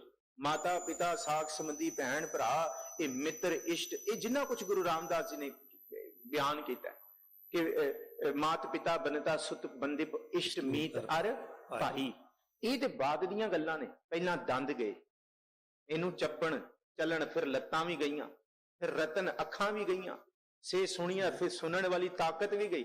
ਇਹਦੇ ਜਿਨ੍ਹਾਂ ਤੇ ਸਾਰੀ ਉਮਰ ਮਾਣ ਰਿਹਾ, ਪਹਿਲਾਂ ਉਹੀ ਤਿਆਗਣ ਲੱਗੇ। ਕਹਿੰਦੇ ਹੁਣ ਤੇ ਅਸੀਂ ਜਾਗ ਜਾਈਏ ਭਾਈ। ਚੱਬਣ ਚੱਲਣ, ਚੱਲਣ ਲੱਤਾਂ ਕਹਿੰਦੇ ਆ, ਚੱਬਣ ਦੰਦਾਂ ਨੂੰ, ਰਤਨ ਅੱਖਾਂ ਨੂੰ, ਸੇ ਸੁਣੀਅਰ ਕੰਨਾਂ ਨੂੰ, ਬਹਿ ਗਏ ਖੇੜੇ ਮੁੱਤੀ ਧਾ, ਕਹਿੰਦੇ ਸਰੀਰ ਨਹੀਂ ਧਾ ਮਾਰੀ ਕਿ ਆ ਜਿਹੜਾ ਕੁੱਜਾ ਪਾਣੀ ਦਾ ਜਿਹੜਾ ਸਰੀਰ ਕਹਿੰਦੇ ਪਹਾੜਾਂ ਦੇ ਪਹਾੜ ਸਰ ਕਰਦਾ ਸੀ, ਉਹ ਕੁੱਜਾ ਵੀ 100 ਮੀਲ ਜਾਪਦਾ ਕਿ ਇਸ ਸਰੀਰ ਨੇ ਧਾ ਮਾਰੀ ਕਿ ਹਾਲ ਕੀ ਹੋ ਰਿਹਾ, ਕੀ ਬਣ ਰਿਹਾ। ਹੇੜੇ ਮੁੱਤੀ ਧਾ ਸੇ ਜਾਨੀ ਚੱਲ ਗਏ ਕਿ ਮੇਰੇ ਜਾਣ, ਇਸ ਜਿੰਦ ਦੇ ਜਾਣ ਤੋਂ ਪਹਿਲਾਂ ਹੀ ਜਿਹੜੇ ਜਿੰਦ ਜਾਨੀ ਸਨ, ਦੇਖਣ ਦੀ ਸ਼ਕਤੀ, ਸੁਣਨ ਦੀ ਸ਼ਕਤੀ, ਚੱਬਣ ਦੀ, ਕਹਿੰਦੇ ਇਹ ਸਾਰੇ ਜਾ ਰਹੇ ਨੇ। ਇਹ ਨਿਸ਼ਾਨੀਆਂ ਨੇ ਭਾਈ। ਇਹਨੂੰ ਹੀ ਕਿਹਾ ਜੇ ਜਰਵਾਣਾ ਪਰ ਹਰੈ ਜਰਵੇਸ ਕਰਨ ਦੀ ਆਈ ਹੈ। ਬਾਬਾ ਫਰੀਦ ਸਿਰਫ ਸੁਚੇਤਤਾ ਵੱਲ ਕਹਿੰਦੇ ਕਿ ਅਸੀਂ ਜਾਗੀਏ ਭਾਈ, ਇਹ ਸਮਾਂ ਹੈ ਰੱਬ ਦੀ ਇਬਾਦਤ, ਉਹਦੇ ਅੱਗੇ ਸਿਰ ਝੁਕਾਉਣ ਦਾ। ਅੱਗੇ ਸਰਵਣ ਕਰੋ ਜੀ। ਫਰੀਦਾ ਬੁਰੇ ਦਾ ਭਲਾ ਕਰ, ਗੁੱਸਾ ਮਨ ਨਾ ਹੰਡਾਏ, ਦੇਹੀ ਰੋਗ ਨਾ ਲੱਗਈ, ਪੱਲੇ ਸਭ ਕਿਛ ਪਾਏ। ਟੋਏ ਟਿੱਬੇ ਉਹੀ ਵਿਸ਼ਾ ਚੱਲ ਰਿਹਾ, ਬੁਰੇ ਦਾ ਭਲਾ, ਚੰਗਾ ਤੇ ਮੰਦਾ। ਕਹਿੰਦੇ ਇਹ ਐਡਾ ਸਿਖਰ ਹੈ ਗੁਰਮਤ ਦਾ, ਭਲੇ ਦਾ ਤੇ ਭਲਾ ਕਰ ਦਿੰਦਾ ਬੰਦਾ। ਜਿਹਨੇ ਕੁਝ ਵੀ ਨਹੀਂ ਕੀਤਾ ਉਹਦਾ ਤੇ ਭਲਾ ਕਰ ਦਿੰਦਾ ਬੰਦਾ। ਬਾਬਾ ਫਰੀਦ ਕਹਿੰਦੇ ਇੱਥੇ ਆ, ਹੁਣ ਇਸ ਮਾਰਗ ਤੇ ਤੁਰਨਾ ਤੇ ਹੁਣ ਬੁਰੇ ਕੀਤੇ ਵਾਲੇ ਦਾ ਭਲਾ ਕਰਕੇ ਦਿਖਾ, ਫਿਰ ਮੈਂ ਮੰਨਾਂਗਾ ਕਿ ਤੇਰਾ ਸਿਰ ਝੁਕਿਆ ਕਿ ਨਹੀਂ ਝੁਕਿਆ ਉਸ ਰੱਬ। ਇਹ ਹੈ ਝੁਕਣਾ, ਜਿਹਨੂੰ ਧੰਨ ਗੁਰੂ ਨਾਨਕ ਸਾਹਿਬ ਨੇ ਪਾਟਲੀ ਪੁੱਤਰ ਦੀ ਧਰਤੀ ਤੇ ਸਾਲਸਰਾ ਜੌਹਰੀ ਆਇਆ, ਉਸ ਤੋਂ ਪਹਿਲਾਂ ਉਹਦਾ ਨੌਕਰ ਆਇਆ। ਗੁਰੂ ਨਾਨਕ ਸਾਹਿਬ, ਜੋ ਮੇਰੇ ਨੌਕਰ ਵਿੱਚ ਤੁਸੀਂ ਗੋਲੇ ਵਿੱਚ ਐਸੀ ਬਖਸ਼ਿਸ਼ ਪਾਤੀ, ਜਿਹੜਾ ਚਿਹਰਾ, ਉਹਦੀਆਂ ਅੱਖਾਂ, ਕੋਈ ਹੋਰ ਹੀ ਰੂਹਾਨੀ ਸੱਚ ਆ ਮੇਰੇ ਚ ਪਾਓ, ਮੈਂ ਤੁਹਾਡੇ ਪੈਰਾਂ ਨੂੰ ਫੜਦਾ। ਮਹਾਰਾਜ ਕਹਿੰਦੇ ਮੇਰੇ ਪੈਰ ਨਹੀਂ, ਆਪਣੇ ਨੌਕਰ ਅੱਗੇ ਸਿਰ ਝੁਕਾ ਦੇ। ਆਹ ਕਹਿੰਦੇ ਮੈਂ ਹੁਣ ਨੌਕਰ ਅੱਗੇ ਕਿਵੇਂ ਝੁਕਾ ਦਾਂ ਸਿਰ, ਜਿਹੜਾ ਮੇਰਾ ਗੋਲਾ ਰਿਹਾ ਸਾਰੀ ਉਮਰ, ਇਹਨੂੰ ਮੈਂ ਤੇ ਹਾਈ ਕਰਕੇ ਹੂੰ ਕਰਕੇ ਜਿੱਥੇ ਮਰਜੀ ਭਜਾ ਦਾਂ, ਤੇ ਜਿਹੜਾ ਮੇਰਾ ਗੋਲਾ ਹੈ, ਮਹਾਰਾਜ ਕਹਿੰਦੇ ਆ ਕਰਨਾ ਪਏਗਾ। ਆਹ ਹੈ ਫਰੀਦਾ ਬੁਰੇ ਦਾ ਭਲਾ। ਇਹ ਕੌੜਾ ਘੋਟਾ, ਇਹਨੂੰ ਅਲੂਣੀ ਸਿਲ ਚਟਣਾ ਕਿਹਾ, ਰੋੜਾਂ ਕੀ ਗੁਰ ਕਰੀ ਵਿਛਾਈ ਕਿਹਾ। ਇਹ ਕਰਨਾ ਪਏਗਾ, ਗੁੱਸਾ ਮਨ ਨਾ ਹੰਡਾਏ ਦੇਹੀ ਰੂ। ਅੱਛਾ, ਇਹਦਾ ਹੋਰ ਵੀ ਅਰਥ ਜਿਹੜਾ ਭਾਵ ਅਰਥ ਕੀਤਾ ਜਾ ਸਕਦਾ, ਕੋਈ ਦਾਵਾ ਨਹੀਂ, ਸਿਰਫ ਬਚਨ ਹੈ। ਬੁਰੇ ਦਾ ਭਲਾ ਕਰ, ਜਿਹੜਾ ਮਨ ਬੁਰੇ ਪਾਸੇ ਸੋਚੀ ਜਾ ਰਿਹਾ ਨਾ, ਉਹਨੂੰ ਭਲੇ ਵਾਲੇ ਪਾਸੇ ਸੋਚਣ ਵਾਸਤੇ ਲੈ ਕੇ ਆ। ਇਹ ਭਲਾ ਜੇ ਹੁਣ ਇੱਕੋ ਹੀ ਗੱਲ ਫਰੀਦ ਸਾਹਿਬ ਅੱਗੇ ਜਾ ਕੇ ਸਪਸ਼ਟ ਹੋਏਗਾ। ਫਰੀਦ ਸਾਹਿਬ ਕਹਿੰਦੇ ਜੇ ਰਾਤੀ ਬਿਸਤਰ ਤੇ ਸੌਣ ਲੱਗਿਆ ਮਨ ਦੇ ਉੱਤੇ ਬੋਝ ਹੈ ਨਾ, ਫਿਰ ਤੇ ਛੱਡ ਦਿਓ, ਤੁਸੀਂ ਰੱਬ ਦੀ ਬੰਦਗੀ ਕਰ ਲਓ। ਗੱਲ ਹੀ ਖਤਮ ਕਰਤੀ। ਕਹਿੰਦੇ ਰਾਤੀ ਸੌਣ ਲੱਗਿਆ ਜੇ ਤੁਸੀਂ ਸੁਰਖਰੂ ਨਹੀਂ ਹੋ ਫਿਰ ਨਹੀਂ ਰੱਬ ਦੀ ਬੰਦਗੀ। ਜਿੰਨੇ ਮਰਜ਼ੀ ਤੁਸੀਂ ਕਹੋ ਕਿ ਅਸੀਂ ਇਹ ਵੀ ਵੇਲਾ ਸਾਂਭ ਲਿਆ, ਇਹ ਵੀ ਬਾਣੀ ਪੜ੍ਹ ਲਈ, ਬਾਬਾ ਫਰੀਦ ਕਹਿੰਦੇ ਇਵੇਂ ਨਮਾਜ਼ਾਂ ਦਾ ਜਾਂ ਇਵੇਂ ਪਾਠ ਕਰਨ ਦੇ ਨਾਲ ਜੇ ਰੱਬ ਮਿਲਦਾ ਤੇ ਸਭ ਨੂੰ ਮਿਲ ਜਾਂਦਾ, ਫਿਰ ਸਾਰੇ ਬ੍ਰਹਮ ਗਿਆਨੀ ਹੁੰਦੇ। ਕਿ ਇਹ ਸੁਰਖਰੂ ਹੋਣਾ ਹੈ ਕਿ ਬੋਝ ਲੱਥ ਜੇ ਰਾਤੀ ਸੌਣ ਲੱਗਿਆ ਮਨ ਦਾ, ਬਿਲਕੁਲ ਨਾ ਹੋਏ ਬੋਝ। ਆ ਇੰਟਰੋਸਪੈਕਸ਼ਨ ਹੈ ਰੋਜ਼ ਦੀ, ਬੰਦੇ ਖੋਜ ਦਿਲ ਹਰ ਰੋਜ਼, ਬੁਰੇ ਦਾ ਭਲਾ ਕਰ ਗੁੱਸਾ ਮਨ ਨਾ ਹੰਡਾਏ। ਗੁੱਸਾ ਕਰਨਾ ਬੁਰਾ ਨਹੀਂ ਹੈ, ਬੱਚਿਆਂ ਨੂੰ ਝਿੜਕਣਾ, ਡਾਂਟਣਾ, ਕਿਸੇ ਨੂੰ ਗੁੱਸਾ ਕਰਕੇ ਸਮਝਾਉਣਾ ਇਹ ਨਹੀਂ। ਹਾਂ, ਗੁੱਸਾ ਮਨ ਦੇ ਵਿੱਚ ਰਹਿ ਨਾ ਜਾਏ ਕਿਸੇ ਲਈ, ਉਹ ਬੜਾ ਮਾੜਾ ਹੈ। ਕਿਸੇ ਦੇ ਲਈ ਕ੍ਰੋਧ ਰਹਿ ਜਾਏ ਨਾ, ਫਿਰ ਸਾਰੀ ਰਾਤ ਬੋਝ ਰਹੇਗਾ ਮਨ 'ਚ। ਇਹਨੂੰ ਬਾਬਾ ਫਰੀਦ ਕਹਿੰਦੇ ਹੰਡਾਈ ਨਾ ਕਰਕੇ ਛੱਡ ਦੀ, ਸੁਰਖਰੂ ਹੋਈ ਤੇ ਆਪਣੇ ਕੰਮ ਭਲੇ ਵੱਲ ਤੁਰੀ। ਪਰ ਜੇ ਹਾਂ ਸਾਰੀ ਦੁਨੀਆ ਦਾ ਭਲਾ ਹੋ ਜੇ, ਉਹਦਾ ਨਾ ਹੋਏ, ਬਸ ਉਹਦਾ ਭਲਾ ਨਾ ਹੋਏ। ਆਹ ਜਿਹੜਾ ਹੰਡਾਉਣਾ ਹੈ ਨਾ, ਗੁਰੂ ਸਾਹਿਬ ਕਹਿੰਦੇ ਇਤੋਂ ਬਚ। ਇਹ ਬਾਬਾ ਫਰੀਦ ਦੇਹੀ ਰੋਗ ਨਾ ਲੱਗੇ, ਇਹੀ ਰੋਗ ਲਾਏਗਾ। ਦੂਸਰੇ ਦਾ ਬਾਅਦ 'ਚ ਕੁਝ ਵਿਗੜਨਾ, ਪਹਿਲਾਂ ਆਪਣਾ ਵਿਗੜ ਜਾਣਾ। ਤਾਂ ਠਾਂ ਹੋ ਜਾਂਦੇ ਆ, ਕ੍ਰੋਧ ਨੂੰ ਹੰਡਾਈ ਜਾਈਏ, ਅੰਦਰ ਐ ਬਸ ਰਗੜੀ ਜਾ ਰਹੇ ਆ, ਔਖੇ ਹੋਈ ਜਾ ਰਹੇ ਆ, ਕੋਈ ਨੌ ਦੇ ਨੌ ਚੱਬੀ ਜਾ ਰਿਹਾ। ਕੀ ਹੈ ਬਾਬਾ ਫਰੀਦ ਇਹਨੂੰ ਸਮਝਾਉਂਦੇ ਆ। ਕੋਈ ਬੰਦਾ ਸਵੇਰ ਪਾਲਟੀ ਮੱਗੇ ਤੇ ਸਾਰਾ ਗੁੱਸਾ ਕਰਕੇ ਘਰਦਿਆਂ ਤੇ ਬੱਚਿਆਂ ਤੇ ਨਾ, ਭਾਈ ਇਹ ਸੁਹਿਰਦ ਜੀਵਨ ਜਾਚ ਹੈ, ਹਰ ਪੱਖ ਤੋਂ ਸੁਹਿਰਦ ਜੀਵਨ ਜਾਚ ਹੈ। ਦੇਹੀ ਰੋਗ ਵੀ ਫਿਰ ਲੱਗੇਗਾ ਜੇ ਫਿਰ ਬਚਣਾ, ਫਿਰ ਪੱਲਾ ਸਭ ਕੁਝ ਪਾਏ, ਸਾਰੇ ਰੱਬੀ ਗੁਣ ਤਾਂ ਮਿਲਣਗੇ ਜੇ ਇਸ ਰਸਤੇ ਤੇ ਤੁਰਿਆ। ਇਸ ਕਸਵੱਟੀ ਨੂੰ ਆਪਣੇ ਪਿੰਡੇ, ਆਪਣੇ ਮਨ ਤੇ ਹੰਡਾਉਣਾ ਪੈਣਾ ਜੀ। ਫਰੀਦਾ ਪੰਖ ਪਰਾਹੁਣੀ, ਦੁਨੀ ਸੁਹਾਵਾ ਬਾਗ, ਨੌਬਤ ਵੱਜੀ ਸੁਬਹ ਸਿਉ, ਚੱਲਣ ਕਾ ਕਰ ਸਾਜ। ਜਿਸ ਦਿਨ ਜਨਮ ਹੋਇਆ ਸਾਡਾ ਇਸ ਧਰਤੀ ਤੇ, ਉਸ ਦਿਨ ਵਿਆਹ ਹੋ ਗਿਆ ਸਾਡਾ ਮੌਤ ਦੇ ਦੂਤ ਨਾਲ। ਬਸ ਮੁਕਲਾਵਾ ਬਾਕੀ ਹੈ, ਉਹ ਕਦੀ ਵੀ ਆ ਜਾਏਗਾ। ਉਹ ਮੌਤ ਦਾ ਦੂਤ ਮੁਕਲਾਵਾ ਕਿਸੇ ਵੇਲੇ ਵੀ ਲੈ ਕੇ ਆ ਸਕਦਾ। ਜਿਵੇਂ ਛੋਟੇ ਬੱਚਿਆਂ ਦਾ ਵਿਆਹ ਕਰ ਦਿੱਤਾ ਜਾਂਦਾ ਸੀ ਛੋਟੀ ਉਮਰ ਦੇ ਵਿੱਚ, ਪਰ ਕੁੜੀ ਤੋਰੀ ਨਹੀਂ ਜਾਂਦੀ ਸੀ ਜਿੰਨਾ ਚਿਰ ਤੱਕ 10, 15, 20 ਸਾਲ ਲੰਘ ਨਾ ਜਾਣ। ਉਸ ਤੋਂ ਬਾਅਦ ਫਿਰ ਮੁੰਡੇ ਵਾਲੇ ਯਕ ਲਖਤ ਹੀ ਆ ਜਾਂਦੇ ਸੀ ਬਿਨਾਂ ਦੱਸੇ ਜੀ, ਕਿਉਂ? ਮੁਕਲਾਵਾ ਲੈਣ ਆਇਆ ਜੀ।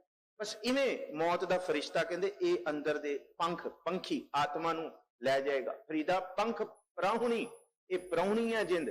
ਦੁਨੀ ਸੁਹਾਵਾ ਬਾਗ, ਇਹ ਸੁਹਾਵੇ ਬਾਗ ਦੇ ਵਿੱਚ ਐਵੇਂ ਰੁੱਝ ਨਾ, ਰੱਬ ਦੀ ਬੰਦਗੀ ਵੀ ਕਰ। ਨੌਬਤ ਵਜੀ ਸੁਬਹ ਸਿਓ, ਕਹਿੰਦੇ ਕੱਲ ਭਲਕੇ ਪਤਾ ਨਹੀਂ ਕਿਹੜੀ ਸਵੇਰ ਮੇਰੀ ਆ ਜਾਏ, ਜਦ ਮੇਰੀ ਨੌਬਤ ਵਾਜੇ, ਮੇਰਾ ਨਗਾੜਾ ਵਾਜੇ, ਮੇਰੀ ਤੂਤੀ ਵਾਜੇ, ਚਲੋ ਜੀ ਚਲੋ ਸ਼ਤਾਬ ਦੀਵਾਨ ਬੁਲਾਇਆ।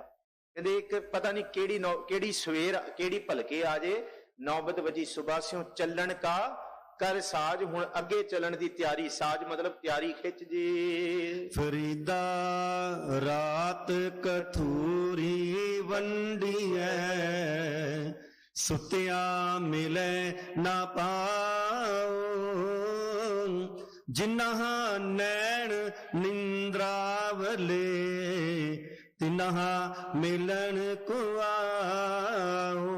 ਫਰੀਦਾ ਰਾਤ ਕਥੂਰੀ ਵੰਡੀ ਹੈ, ਸੁਤਿਆਂ ਮਿਲੇ ਨਾ ਪਾਓ। ਹੁਣ ਇਹ ਸੁਤਿਆਂ ਸਰੀਰਿਕ ਸੋਣਾ ਨਹੀਂ ਹੈ, ਇਹ ਹੈ ਸਰਵਣ ਸੋਏ ਸੁਨਿੰਦ ਵਿਚਾਰ, ਰਸਨਾ ਸੋਈ ਲੋਭ ਮੀਠੇ ਸਾਧ। ਇਹ ਹੈ ਨੈਨੋ ਨੀਂਦ ਪ੍ਰਦ੍ਰਿਸ਼ਟ ਵਿਕਾਰ। ਇਹ ਅੱਖਾਂ ਕਿਹੜੇ ਵਿਕਾਰਾਂ 'ਚ ਸੁੱਤੀਆਂ ਪਈਆਂ? ਜਿੰਨੇ ਅਸੀਂ ਕਹਿੰਦੇ ਅੰਮ੍ਰਿਤ ਵੇਲਾ ਸਾਂਭੀ, ਅੰਮ੍ਰਿਤ ਵੇਲਾ ਬਾਬਾ ਫਰੀਦ ਗੁਰਬਾਣੀ ਕਹਿੰਦੀ ਹੈ ਰਾਤ ਜਿੰਨੇ ਨਹੀਂ ਸਾਂਭੀ ਉਹ ਅੰਮ੍ਰਿਤ ਵੇਲਾ ਨਹੀਂ ਸਾਂਭ ਸਕਦਾ। ਅੰਮ੍ਰਿਤ ਵੇਲਾ ਸਾਂਭਣ ਤੋਂ ਪਹਿਲਾਂ ਰਾਤ ਸਾਂਭਣੀ ਜ਼ਰੂਰੀ ਹੈ। ਜਿਹੜਾ ਰਾਤ ਸਾਂਭੇਗਾ ਉਹੀ ਅੰਮ੍ਰਿਤ ਵੇਲਾ ਸਾਂਭ ਸਕਦਾ ਹੈ। ਇਹ ਰਾਤ ਉਹੀ ਗੱਲ ਹੈ ਕਿ ਕਿਸ ਭਾਵਨਾ ਦੇ ਨਾਲ ਅਸੀਂ ਸੌਣ ਲੱਗੇ ਹਾਂ, ਕਿਸ ਭਾਵਨਾ। ਹੁਣ ਸਿਆਣੇ ਵੀ ਕਹਿੰਦੇ ਸੀ ਬਈ ਉੱਚਾ ਨਾ ਬੋਲ ਕੇ ਸੋਵੋ ਰਾਤੀ, ਐਵੇਂ ਜੀ ਨੋਕ ਜੋਗ ਨਾ, ਬਸ ਸ਼ਾਂਤੀ ਦੇ ਵਿੱਚ। ਇਹਦਾ ਕਾਰਨ ਸੀ ਅਸੀਂ ਕੌਨਸ਼ੀਅਸ ਵਿੱਚ ਨਹੀਂ ਜਿਉਂਦੇ ਕਦੀ ਵੀ। ਸਾਡਾ ਜੀਵਨ ਸਦਾ ਹੀ ਸਬ ਕੌਨਸ਼ੀਅਸ 'ਚ ਹੁੰਦਾ। ਅਸੀਂ ਸਾਰਾ ਜੀਵਨ, ਔਰ ਰਾਤੀ ਉਹੀ ਕੁਝ ਸਬ ਕੌਨਸ਼ੀਅਸ ਸਾਡੇ ਸਾਹਮਣੇ ਆਉਂਦਾ। ਵਿਰਲਾ ਹੈ ਜਿਹੜਾ ਗੁਰੂ ਕਬੀਰ ਸਾਹਿਬ ਕਹਿੰਦੇ ਨਾ ਕਿ ਜਿਹੜਾ ਰਾਤੀ ਸੁੱਤਿਆਂ ਹੀ ਕੋਈ ਰਾਮ ਦੀ ਬਾਤ ਪੁਕਾਰੇ, ਕੋਈ ਸੁੱਤਿਆਂ ਹੀ ਆਖੇ, ਕੋਈ ਵਿਰਲਾ। ਚਲੋ ਫਰੀਦਾ ਰਾਤ ਕਥੂਰੀ ਵੰਡੀ ਹੈ, ਜਿਹਨੇ ਰਾਤ ਸਾਂਭੀ ਹੈ ਤੇ ਰੱਬ ਦੇ ਪ੍ਰਸਾਦ ਕਥੂਰੀ ਕਹਿੰਦੇ ਪ੍ਰਸਾਦ ਮਿਲਿਆ ਉਹਨੂੰ। ਸੁੱਤਿਆਂ ਮਿਲਿਆ ਨਾ ਭਾਓ, ਇਹ ਵਿਕਾਰਾਂ ਦੀ ਨੀਂਦ ਸੁੱਤਿਆਂ ਕਿ ਬਦਫੈਲੀਆਂ ਵਿੱਚ ਹੋਇਆਂ ਇਹ ਪ੍ਰੇਮ ਨਹੀਂ ਮਿਲਦਾ। ਜਿਨ੍ਹਾਂ ਨੈਣ ਨੰਨੇ ਪੈਰ ਹਲੰਤ ਹੈ, ਜਿਨ੍ਹਾਂ ਨੈਣ ਨੀਂਦਰਾਵਲੇ, ਨੀਂਦਰਾਵਲੇ ਦਾ ਮਤਲਬ ਮਾਇਆ ਦੀ ਨੀਂਦ ਹੈ। ਤਿਨ੍ਹਾਂ ਮਿਲਣ ਕੁਆਓ, ਨੂੰ ਰੱਬ ਕਿੱਥੋਂ ਮਿਲਣਾ ਹੈ ਜੀ। ਫਰੀਦਾ ਮੈਂ ਜਾਣਿਆ ਦੁਖ ਮੁਝ ਕੋ, ਦੁਖ ਸਬਾਏ ਜਗ, ਉੱਚੇ ਚੜ ਕੇ ਦੇਖਿਆ ਤਾਂ ਕਰ ਕਰ ਇਹ ਅਗ। ਫਰੀਦ ਸਾਹਿਬ ਕਹਿੰਦੇ ਮੈਨੂੰ ਲੱਗਿਆ ਦੁੱਖ ਮੈਨੂੰ ਹੀ ਹੈ ਇਕੱਲਾ, ਟੋਏ ਟਿੱਬੇ ਮੈਨੂੰ ਹੀ ਨੇ ਇਕੱਲੇ, ਜਾਂ ਮੈਨੂੰ ਹੀ ਸਾਰੀ ਬਦਫੈਲੀਆਂ ਮੈਨੂੰ ਹੀ ਚਿੰਬੜੀਆਂ ਹੋਈਆਂ। ਰੱਬ ਨੇ ਸਭ ਕੁਝ ਸਾਰਿਆਂ ਨੂੰ ਦੇਤਾ, ਮੇਰੀ ਵਾਰੀ ਆਏ ਤੇ ਰੱਬ ਨੇ ਮੋੜਤਾ ਮੈਨੂੰ ਖਾਲੀ। ਨਹੀਂ, ਮੈਂ ਜਾਣਿਆ ਦੁੱਖ ਮੁਝ ਕੋ, ਦੁੱਖ ਸਬਾਇਆ ਜਗ। ਸਭ ਇੱਥੇ ਤੇ ਸਾਰੇ ਰੋਏ ਨੇ, ਇੱਥੇ ਤੇ ਸੰਸ ਨਾਮ ਦਾਨ ਦੈ ਇੰਦਰ ਰੋਇਆ। ਗੁਰੂ ਨਾਨਕ ਸਾਹਿਬ ਕਹਿੰਦੇ ਇੰਦਰ ਵੀ ਰੋਇਆ, ਪਰਸੁਰਾਮ ਵੀ ਰੋਇਆ, ਇੱਥੇ ਤੇ ਰਾਮ ਵੀ, ਇੱਥੇ ਤੇ ਦਹਿ ਸਿਰ ਰਾਵਣ ਵੀ ਰਵਾਇਆ। ਇੱਥੇ ਤੇ ਸਾਰਿਆਂ ਨੂੰ ਭਾਵ ਕਿ ਹਰ ਕੋਈ ਵਿਕਾਰਾਂ ਦੇ ਵਿੱਚ ਦੁਖੀ ਹੈ ਕੀਤੇ ਕਰਮਾਂ ਕਰਕੇ। ਇਹਨੂੰ ਹੀ ਭਾਈ ਬਾਬਾ ਫਰੀਦ ਕਹਿੰਦੇ ਕਿ ਮੈਂ ਜਾਣਿਆ ਦੁੱਖ ਮੁਝ ਕੂ, ਦੁੱਖ ਸਬਾਇਆ ਜਗ, ਉੱਚੇ ਚੜ ਕੇ ਦੇਖਿਆ ਤਾਂ ਕਰ ਕਰ ਇਹ ਅਗ। ਕੱਲੇ ਚੁੱਲ੍ਹੇ ਦੀ ਅੱਗ ਨਹੀਂ, ਜਿਹਦੇ ਘਰ ਚੁੱਲ੍ਹੇ ਦੀ ਅੱਗ ਹੈ ਉਹਦੇ ਘਰ ਦੁੱਖਾਂ ਦੀ ਅੱਗ ਹੈ। ਪਰ ਇਹ ਸੁਰਤ ਕਰਕੇ ਜਦ ਉੱਚੇ ਚੜ ਕੇ ਦੇਖਿਆ ਕਿ ਨਾਨਕ ਦੁਖੀਆ ਸਭ ਸੰਸਾਰ ਜੋ ਜੋ ਦਿਸੈ ਸੋ ਸੋ ਰੋਗੀ। ਪਰ ਇਹਨੂੰ ਢਹਿਣ ਦੀ ਕਲਾ ਚ ਨਹੀਂ ਲੈਣਾ। ਗੁਰੂ ਅਰਜੁਨ ਸਾਹਿਬ ਮਹਾਰਾਜ ਜੀ ਨੇ ਦੱਸਿਆ ਕਿਹਦੇ ਘਰ ਦੇ ਵਿੱਚ ਦੁੱਖਾਂ ਦੀ ਅੱਗ ਨਹੀਂ ਹੈ। ਇਹ ਨਹੀਂ ਕਿ ਸਾਰੇ ਦੁਖੀ ਨੇ, ਨਹੀਂ, ਕੋਈ ਵਿਰਲੇ ਐਸੇ ਵੀ ਨੇ ਜਿਹੜੇ ਦੁਖੀ ਨੇ ਨਹੀਂ ਨੇ। ਉਹ ਸਰਵਣ ਕਰੋ ਜੀ। ਮਹਿਲਾ ਪੰਜਵਾਂ ਫਰੀਦਾ ਭੂਮ ਰੰਗਾਵਲੀ, ਮੰਝ ਵਿਸੂਲਾ ਬਾਗ, ਜੋ ਜਨ ਪੀਰ ਨਿਵਾਜਿਆ ਤਿਨ੍ਹਾਂ ਅੰਚ ਨ ਲਾਗ। ਰਾਮਕਲੀ ਕੀ ਵਾਰ ਦੇ ਵਿੱਚ ਵੀ ਅਸੀਂ ਇਹਨਾਂ ਸ਼ਲੋਕਾਂ ਦੇ ਦੀਦਾਰ ਕੀਤੇ ਨੇ, ਗੁਰੂ ਅਰਜੁਨ ਸਾਹਿਬ ਜੀ ਦੇ ਨੇ। ਮਹੱਲਾ ਪੰਜਵਾਂ ਫਰੀਦਾ ਭੂਮ ਰੰਗਾਵਲੀ। ਲਫ਼ਜ਼ ਫਰੀਦ ਜੀ ਵਰਤਿਆ ਕਿ ਫਰੀਦ ਸਾਹਿਬ ਜੀ ਦੇ ਸ਼ਲੋਕਾਂ ਨਾਲ ਰਲਿਆ ਹੋਇਆ। ਇਹ ਸ੍ਰਿਸ਼ਟੀ ਸੋਹਣੀ ਹੈ, ਸੰਸਾਰ ਸੋਹਣਾ ਹੈ, ਪਰ ਇਹਨੂੰ ਜੇ ਮੰਦਾ ਕੀਤਾ ਹੈ, ਮੰਝ ਵਿਸੂਲਾ ਬਾਗ, ਵਿਸੂਲਾ ਕਹਿੰਦੇ ਵਿਸ਼ ਵਾਲਾ, ਮੇਰੇ ਪਾਪਾਂ ਨੇ ਇਹਨੂੰ ਖਰਾਬ ਕਰ ਦਿੱਤਾ, ਮੇਰੀ ਭੈੜੀ ਬਿਰਤੀਆਂ ਨੇ ਕਰ ਦਿੱਤਾ। ਪਰ ਜੇ ਇਹਨਾਂ ਦੁੱਖਾਂ ਤੋਂ ਬਚਣਾ ਹੈ, ਜ਼ਹਿਰ ਤੋਂ, ਇਸ ਅੱਗ ਤੋਂ ਬਚਣਾ ਹੈ, ਜੋ ਜਨ ਪੀਰ ਨਿਵਾਜਿਆ, ਜਿਹਦੇ ਉੱਤੇ ਵਾਹਿਗੁਰੂ ਦੀ ਨਜ਼ਰ ਹੋ ਜਾਏ ਨਾ, ਉਸ ਗੁਰੂ ਦੀ ਨਜ਼ਰ ਕਿਰਪਾ ਹੋ ਜਾਏ, ਕਹਿੰਦੇ ਤਾਂ ਉਹ ਬਚ ਸਕਦਾ। ਤਿਨ੍ਹਾਂ ਅੰਚ ਨਾ ਲਾਗ। ਇਹ ਨਹੀਂ ਕਿ ਉਹਨੂੰ ਦੁੱਖ ਨਹੀਂ ਆਏਗਾ, ਉਹਨੂੰ ਦੁੱਖਾਂ ਦੀ ਆਂਚ ਨਹੀਂ ਲੱਗੇਗੀ, ਦੁੱਖਾਂ ਦਾ ਸੇਕ ਨਹੀਂ ਲੱਗੇਗਾ। ਉਹ ਦੁੱਖਾਂ ਸੁੱਖਾਂ ਤੋਂ ਨਿਰਲੇਪ ਹੈ, ਜਿਹਦੇ ਉੱਤੇ ਵਾਹਿਗੁਰੂ ਦੀ ਕਿਰਪਾ ਹੈ।